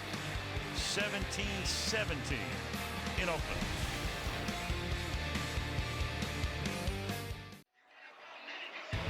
Sunday Night Football brought to you by The Commuter, starring Liam Neeson, in theaters January the 12th. By Verizon, best gifts on the best network. By Bud Light, brewed to be enjoyed responsibly, and by the 2018 Kia Sorrento. Learn more at kia.com. 2 engine crews from the Alameda Fire Department nearby dispatched to help fight the wildfires in Southern California. Guys around the state just doing marvelous work under insanely tough circumstances. And we start with a touchback here. You know, you were talking about Jack Del Rio with him the other day, and sometimes coaches are very circumspect, but talking about the culture and the culture change here in Oakland, he was very open about it. Yeah, he was. He basically said the most important thing I felt like I had to do when we got to Oakland was to change that culture. And it was so much so he actually asked some of the old-time Raiders to not criticize what they were doing. They're trying to create some positive energy. And he said, for whatever reason, this season, we've gone backwards. We have not taken that next step forward with that. And so he was looking to change the culture again. Especially after a big step last year. Now Brian, and that doesn't fool anybody. Carl Joseph comes up from his safety spot to take him out of bounds after a loss of 4. It'll be second down and 14. Yeah, that's a nice read by Carl Joseph on the back end. Here's a young man that is becoming a much more veteran football player. So much of that safety position is, I've seen that before, right? Those guys, they've seen those plays before, and the more you see them, the more times you've been tricked by them, the better you are the next time. Crowd roaring on a 2nd down and 14.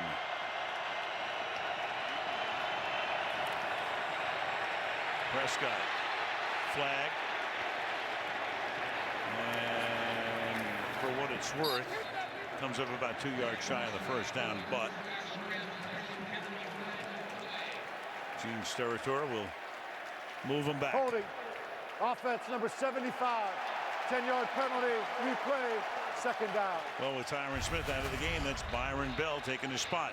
One of the unsung heroes for this Raiders bunch has really come on, Danico Autry, and he draws the foul there out of Bell. But this Autry has become the 3rd player, and they needed another one. Bruce Irvin has been red hot, Khalil Mack tremendous, but it has been the improved play of Danico Autry under John Pagano that has really picked up this defense. So Smith's still on the sideline. We're looking at his knee. Bell in the game. Rod Smith is the back. Fake the end around. And Smith takes it up to the 16-yard line. 3rd and a mile. Here's Michelle. Yeah, well, Tyron Smith is questionable with a right knee sprain, and they removed the right brace, the knee brace that he's been wearing on that right leg. You can see it there. He's been playing with it much of the season and even into last season. They removed it after he came out of the tent, the injury tent. He's still without it, and they really are making no effort to get him ready to play out. Yeah, that's if they don't put that brace on. That speaks volumes. 3rd down and 18 from the 17-yard line. But now they have Jason Witten on that side to help against Irvin. They're not going to leave Bell one-on-one. 4-man rush. Fires, and that is caught, but short of the 1st down as Cole Beasley hauls it in. But they needed 18 and wind up with 16. There you go, right there. You see Jason Witten right across. He's going to get a shot and then a double team. So Cowboys paying attention, but not enough. Once again, for the 2nd time, we see a completion, but a completion short of the 1st down marker. Beasley's first catch of the night. Now Chris Jones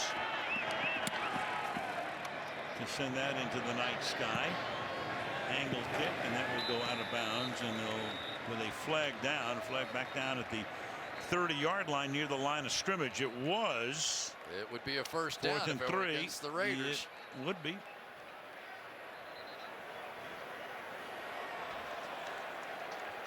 Six penalties on Dallas tonight, 11 on Oakland.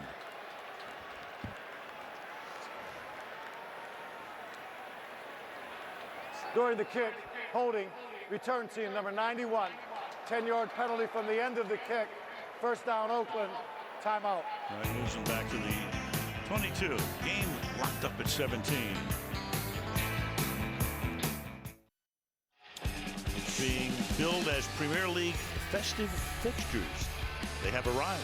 40 matches over 14 days begin with a showdown between Arsenal and Liverpool Friday, 2:45 Eastern on NBCSN. Lake Merritt, Oakland. Good ball game. 8:07 left in regulation. And the Raiders begin this drive from the 15-yard line.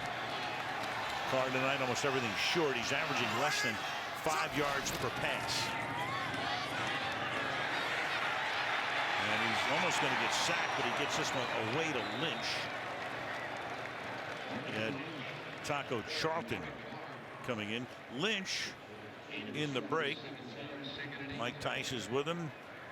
DeAndre Washington as well. It's the only time he stopped dancing the whole time we've been watching him. And he goes right back to dancing. And he wants everybody to have fun. I mean, he's out there in the huddle and he's talking to Derek Carr. He wants everybody to be loose, have fun. He wants this crowd to have fun. Remember the dance earlier this season? That was week 2. things look great for this team. And he fights for it for a gain of 4. It'll be 3rd down and 4. Oh, and here is one of the really great running backs in the history of the league. LaShawn McCoy, we'll see how many missed tackles he has, and we know what Adrian Peterson is, and those are great numbers for those two. Look how many more forced missed tackles Marshawn Lynch has had since 2007, and puts in perspective what this guy has been able to do and why they call him beast mode over the years. Just always think back to that playoff game against New Orleans, that incredible run, which registered on the Richter scale. The way the crowd responded. Now you got a drop here at the 32-yard line by Jared Cook, so they can't convert, and it's 4th down. Byron Jones covering for Dallas. That was a big one. Byron Jones with a nice play, but it looked like Cook had a chance. In the hands, out of the hands, before Jones really a factor on that one. It's the only time he quit dancing. Yeah. Marquette King now to punt his 4th of the night.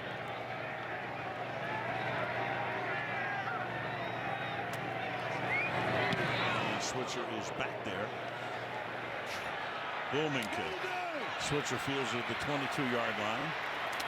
Can he get around the corner? No, he cannot. And that's where they'll take it. 57-yard punt, 8-yard run back.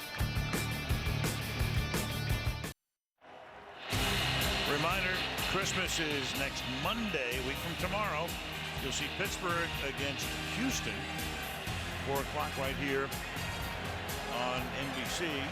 There are the receivers tonight, the wideouts. Beasley and Bryan have each caught 1, and Williams has caught 3, all in the first quarter. Dallas goes to work from the 30-yard line.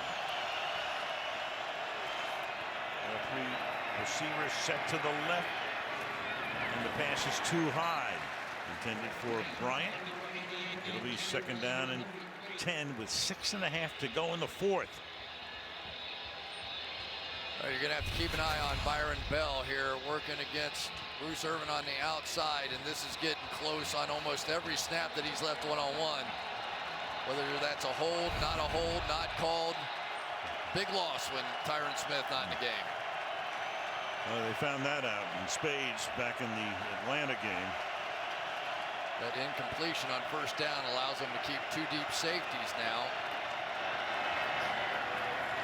And they'll try the ground, and that won't work as Alfred Morris, got a big first quarter and a half, has been silent since then. Mack makes the stop.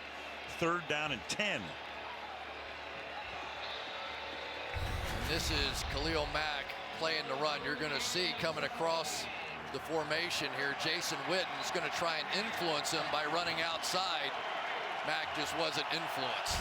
Now 3rd down, and they go spread. So you have to keep your eye now on Byron Bell and Bruce Irvin. You got Bryan in the slot. You got Beasley outside, along with Williams. And they go to the other side, and that is Witten. And Witten tries to pound his way to the 1st down. Joseph makes the tackle. You can see they have to get right to the 40-yard line, and they're going to spot it right there. You got Bowman saying no, Witten saying yes, and it is a 1st down. Those aren't the official sticks on that side. They are on this side. So they're going to call it a 1st down. That. Yes. Now Del Rio is going to. Yeah, that's way too generous. It's right in front of him. You can see it. He's got the official sticks on his side. He's watching the replay and he's saying, "Come on," to Gene Steratore. And Gene's making him laugh. Yeah. He said, "Why do we have to challenge this?" He says, "You can see it." Oakland is challenging the ruling on the field as it relates to a 1st down. So it's either a 1st down or it's going to be a 4th down. I think it's a yard short. Let's see where the knee goes down here. There it is. So he's going to be about a half a yard short from that angle. There he is. Down, and basically they're marking it at the line up there. Again, those are the unofficial sticks on the far side, but still the 40-yard line is the spot. And we'll go out on a limb, not very far, and say it'll be 4th down. Yeah, we've been on high wires and limbs and all kinds of things tonight. We have been. Let's see, where was he? All the way on the ground there. For sure, short of the line. Just a matter of how short you want to put it.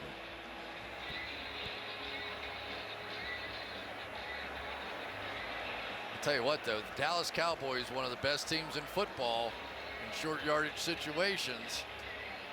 If you have Ezekiel Elliott in there, you probably go for it. Do you have the guts to try it here if you're Jason Garrett? After review, the ruling on the field is overturned. The football will be placed just beyond the 39-yard line. It will be Dallas's ball, 4th and less than a yard for a 1st down. Oakland is not charged with the timeout, and they still have 2 potential challenges remaining.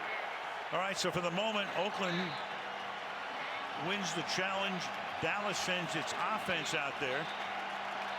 Watch Travis Frederick, watch Zach Martin, the center and the right guard. So many game-deciding plays go right behind those guys. Will they really snap it, or just try to get Oakland to jump offside?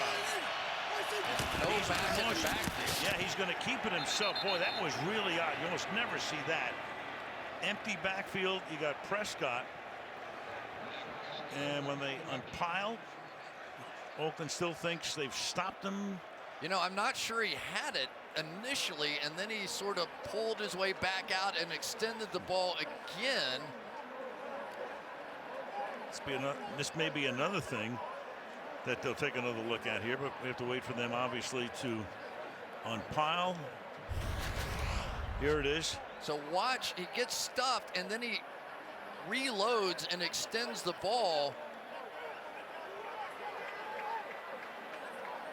Going to come back and then try and extend it again, sort of right into the lap of Nicholas Morrow.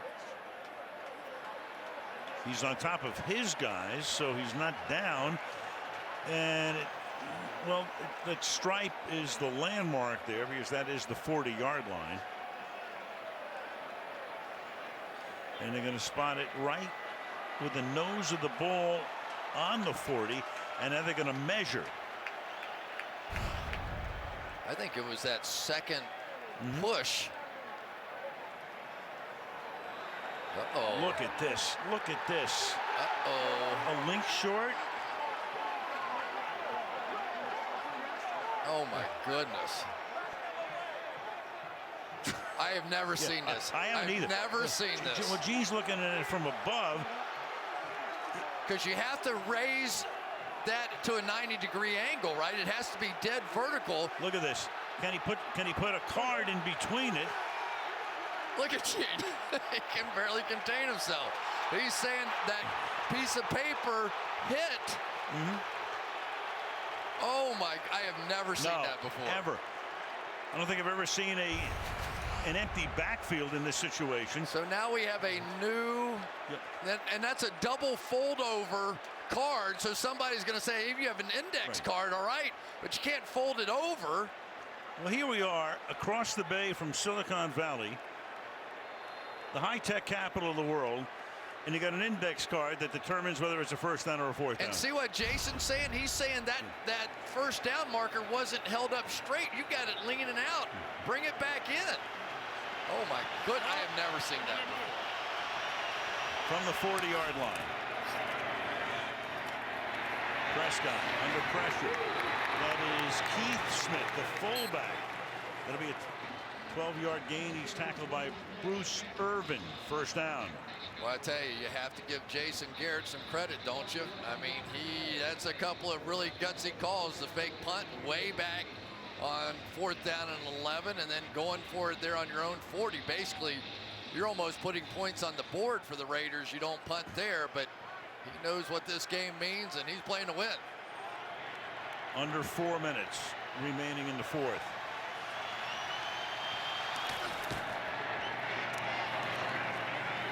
Morris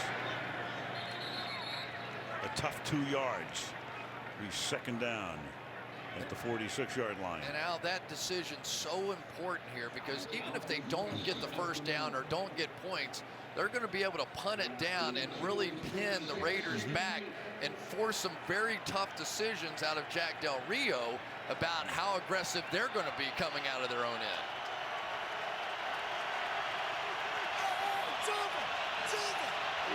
Second down and 8.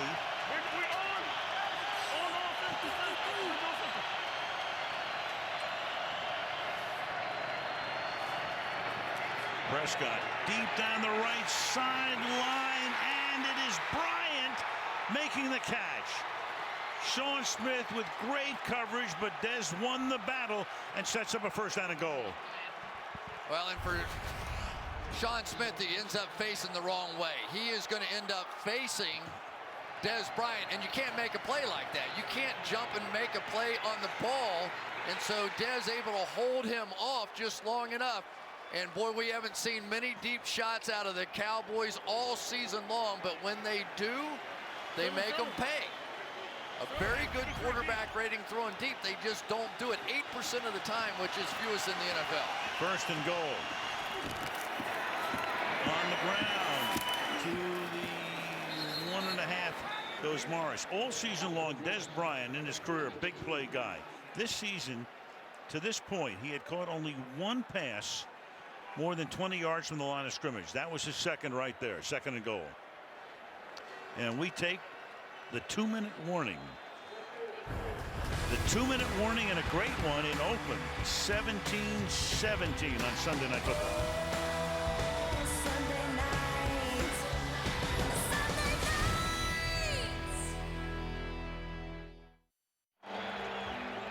Volkswagen post-game report after the game. A show on the field as usual with the start of the game. Mike will break down the playoff picture up to the moment and a look ahead to Saturday night's game, the Vikings and the Packers from Lambeau Field. Meanwhile, this one tied at 17. It's second down and goal just inside the 2-yard line. And for the first time tonight, they come up in the pistol formation. And Prescott hands the ball off to Morris, who is... The Raiders have to take a timeout here, don't they? You would think going to come up a little bit shy. First choice timeout. They have to take a timeout, Oakland. which they do. It will be a 30-second timeout. So let me ask you this. High tech is now dead, is it not? Because... Yes. Well, I mean, that first down came down to a folded piece of paper, right? Sure. And Gene had a folded piece of paper, so you're going to have a little, so he does that and it touches both sides, he says first down. Now, if he had a single index card or something straight, and then they had to worry about was the first down marker leaning one way or another, but I've never seen a folded piece of paper decide anything. Now, he was squeezing it together. I don't want to make too big a deal, but Jack has got to be thinking a folded piece of paper? Say what? So we have creative officiating. I love it. Never seen it. Love it. Every week, we do this for 100 years, and every week we see something we've never seen before. First time. Meanwhile, you've got Morris. They put a fullback in the backfield. Smith is third down and goal. Give it to Morris, and he tries to angle his way in. No sign yet. No sign yet. He's stopping at the 4-inch line. Basically, Morris got the sort ruling of on the field stuck. is the runner is short of the goal line. Fourth down, Dallas. Oakland has called their second timeout. It will be a 30-second timeout. Watch Keith Smith, the fullback, as he's going in there, and basically Morris ran into him and sort of got twisted sideways. Watch him turn sideways, and the ball turned away from the goal line, and the Raiders were able to get there. All right, so now if you're Garrett, you have to kick this, don't you would think, but remember too, Dan Bailey was hit by his own man on a run back. This was earlier, so watch this. There's Bailey on the ground. and you got Damian Wilson's knee into the back of his head. They took him into the medical tent. Obviously, they have cleared him. And he comes in to kick a tie-breaking field goal here. When Oakland gets the ball back, they have the one timeout. As Jerry Jones looks on, a 19-yard field goal attempt here to try to make it 20-17. Which he does. So it's a 3-point game with 1:44 remaining. You know, Al, this happened to them earlier in the year, and Jeff Heath had to come in, and he kicked 2 out of 3 extra points, and it didn't come to that this time. But for Jack Del Rio, he's pumped. You know, we talk about the culture. They've changed defensive coordinators, and there they were with a goal line stand. Had to have it, goal line stand. And now the Raiders have a chance, plenty of time, to go back down the other way and at least tie it up. And the Raiders rebounding from that abysmal performance last week at Kansas City. Some of the key plays here. This was the missed field goal right over the top of the upright by Tavecchio. You had the 100-yard kickoff return by Patterson, which was negated by a hold. You had the fake punt by Chris Jones. Off to the races he went. And that culminated with a touchdown on that drive. Then you had this, of course, which will live in infamy. Classic. Ah, boy. Only on Sunday night. Only. Steratore saves all his good stuff for Sunday night. Absolutely. From the goal line. Patterson. Flag is down. Uh-oh. 15 yards. It's invaluable here. You do not want to be that guy at this point in the game. Either way. Nope. Justin March Lillard in the middle of it for the Cowboys. Steratore's been wearing out the mic tonight.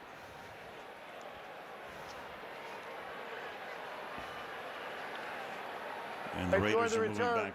Holding 47 return team. 10-yard penalty. First down Oakland. James Cowser. So that will move them back. We have 1:38 and one timeout. That Cordero Patterson's exciting to watch return kicks, isn't he? Only guy in league history other than Gale Sayers to average over 30 yards per kickoff return. And actually Cordero has many more returns than did Gale Sayers. More returns than Sayers. Also, when he runs with the ball, he's averaging over 10 yards per carry in his career. Came over from the Vikings. Patterson in this alignment right now. As Carr throws, and that's knocked away. Intended for Roberts, and that was Anthony Brown with the coverage. So it's 2nd down and 10 with 1:34 left. Nice looking play there. Anthony Brown has to be the second slot when they go into the dime coverage. Of course, they have Woods when there's just nickel, but when they go dime, he's the second slot without Orlando Scandrick. Comes up big there. And now the pressure really on Marshall Newhouse to try and keep that left side protected. 2nd and 10. Over the middle, and that is caught up at the 30-yard line. That is Seth Roberts. Clock under 1.5 minutes right now. First down up at the 30. Good throw by Derek Carr, back shoulder when he knew his guy was in trouble. Gain of 19 yards. Flushed out, throws, and that's Crabtree along the sideline, no good. Rougier with the coverage. It'll be 2nd down and 10 with 70 seconds left. Best pass rusher on the outside, DeMarcus Lawrence, and basically they have flipped him over to that side. A little stunt, a game, and that's what flushed Derek Carr out. You know, so many times that these guys, that the pass rushers work together, and it's like a quarterback and wide receiver. Those stunts have to be so tight, so we'll keep an eye on Tyrone Crawford and DeMarcus Lawrence over there on that side. Four-man rush. Fires and misfires. Crabtree was there just shy of the 40-yard line, so now it's 3rd and 10. Took 5 seconds off the clock, 1:05 remaining. Well, Crabtree's going to go in, and I think Derek Carr thought he was going to do that as he pushed into Sean Lee, and instead he came straight back, and that's why the miscommunication. So many times when that defender is inside, you work on working away from him, and that's what Carr thought he was going to get.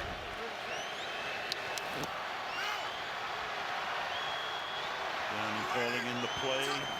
3rd and 10. A little stunt up. Oh, look out, almost picked off. Anthony Brown covering Roberts on the play. 4th down. In effect, last gasp for Oakland. Jack Del Rio's not even sure what Derek Carr saw, to be honest with you. Anthony Brown all over that one. And how can they be that aggressive? Because they have 2 deep safeties behind them. The underneath coverage doesn't care. We're not seeing pressure, just the front 4. 2 deep safeties in the middle of the field, so that underneath coverage can be really bold, and that's what you're seeing. There are the safeties back.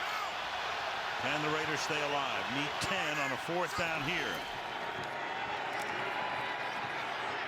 Carr flushed out again, signals deep downfield, and it is a flag for interference here because Jordan Lewis was all over Crabtree.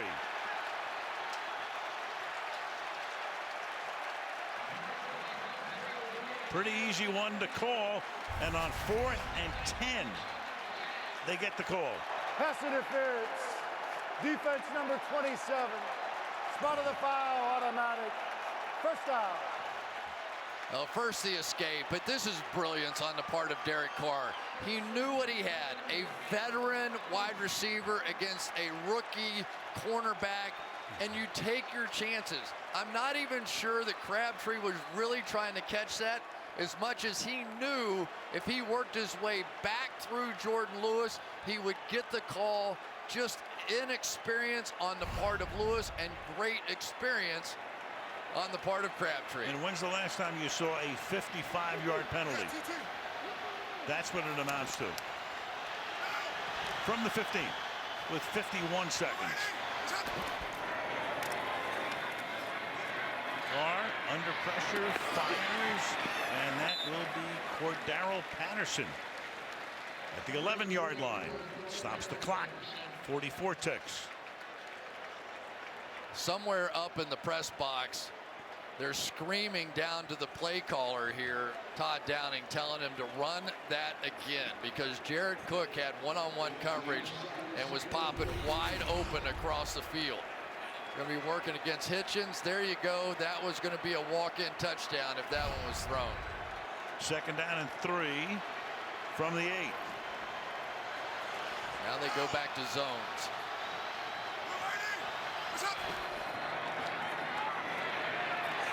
Carr from the pocket throws, and that's knocked away in the end zone. Jeff Heath, the safety, comes over. Intended for Crabtree. That 55-yard penalty, the longest penalty call in the NFL this season. 3rd and 3.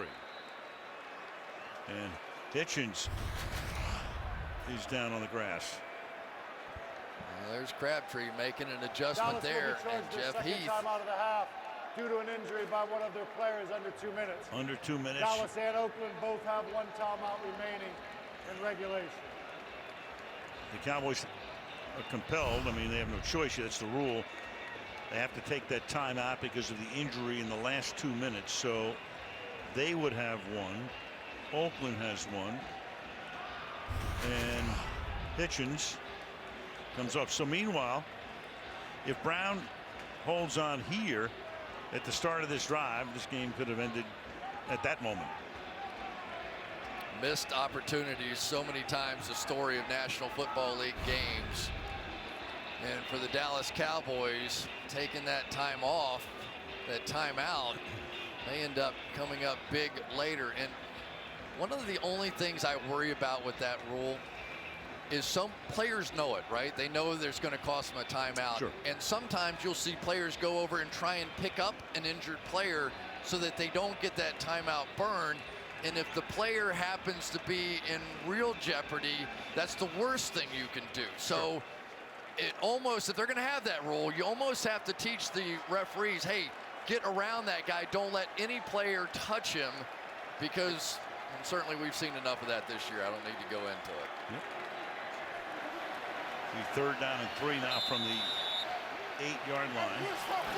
39 seconds remaining.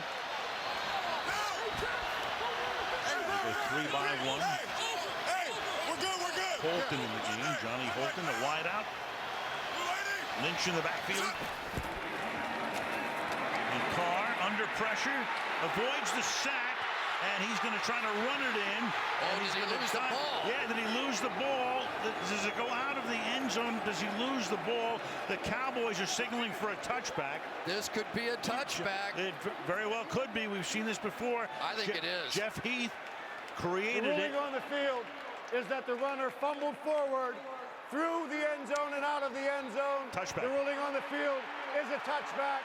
First down, Dallas. Yep. Can you believe that?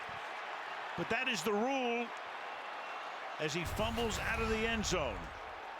Stretching. Nothing goes out of bounds. Ball's out of his hands inside the pylon. Oh, my goodness. Easy one to call. That is the rule. Seen this a couple of times this year before. And of all things, the Dallas Cowboys get the biggest break of the night.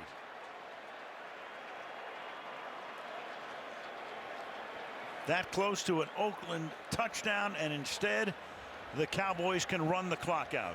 Well, let's give some credit to Jeff Heath. Jeff Heath, the safety, hustled over there, had the speed to make that play. And I'll tell you honestly, I never thought Jeff Heath was that fast a player. I went back and looked it up. He ran a 4.48, and his speed made that play. He was able to beat Derek Carr and get that hit on him as he was stretching, and the ball comes free. Oh my, I mean, in a microcosm, that's the Raiders season. And for Jeff Heath, what a play. What a play, and he knew the rule too. He's the first guy to signal touchback. Of course, they review it because it's a turnover, but can't see how this one gets overturned. It was 3rd down and 3. He'd gained 7 yards to the 1. Had he held on, it would have been a 1st and goal, but right now all the Raiders can do is wish and hope and all of that, but none of these dreams are going to come true. And for Derek Carr, who admitted to us that there have been times that he could not sleep on Sunday night because of close losses and interceptions and things that had gone wrong during games this year. He'll be watching the sun come up tomorrow. Yeah. It is basically season over for the Raiders right now, and season moving on for the Dallas Cowboys. Again, the Raiders would not be mathematically eliminated, but it would take a series of about 96 things to happen to get to the playoffs. Meanwhile, the Cowboys will watch the Monday night game tomorrow and root like crazy for After review, Tampa. The ruling on the field is confirmed. It is a touchback. There is also unsportsmanlike conduct. Oakland 24. The result of the play is a touchback after the 15-yard foul against number 24 Oakland. It will be Dallas's ball, 1st and 10 from the Oakland 35-yard line. Foul is on Marshawn Lynch. Yep. Confirmed is the right call. It's absolutely. And there's Lynch afterwards. And that's a good call. Get him away before he made contact.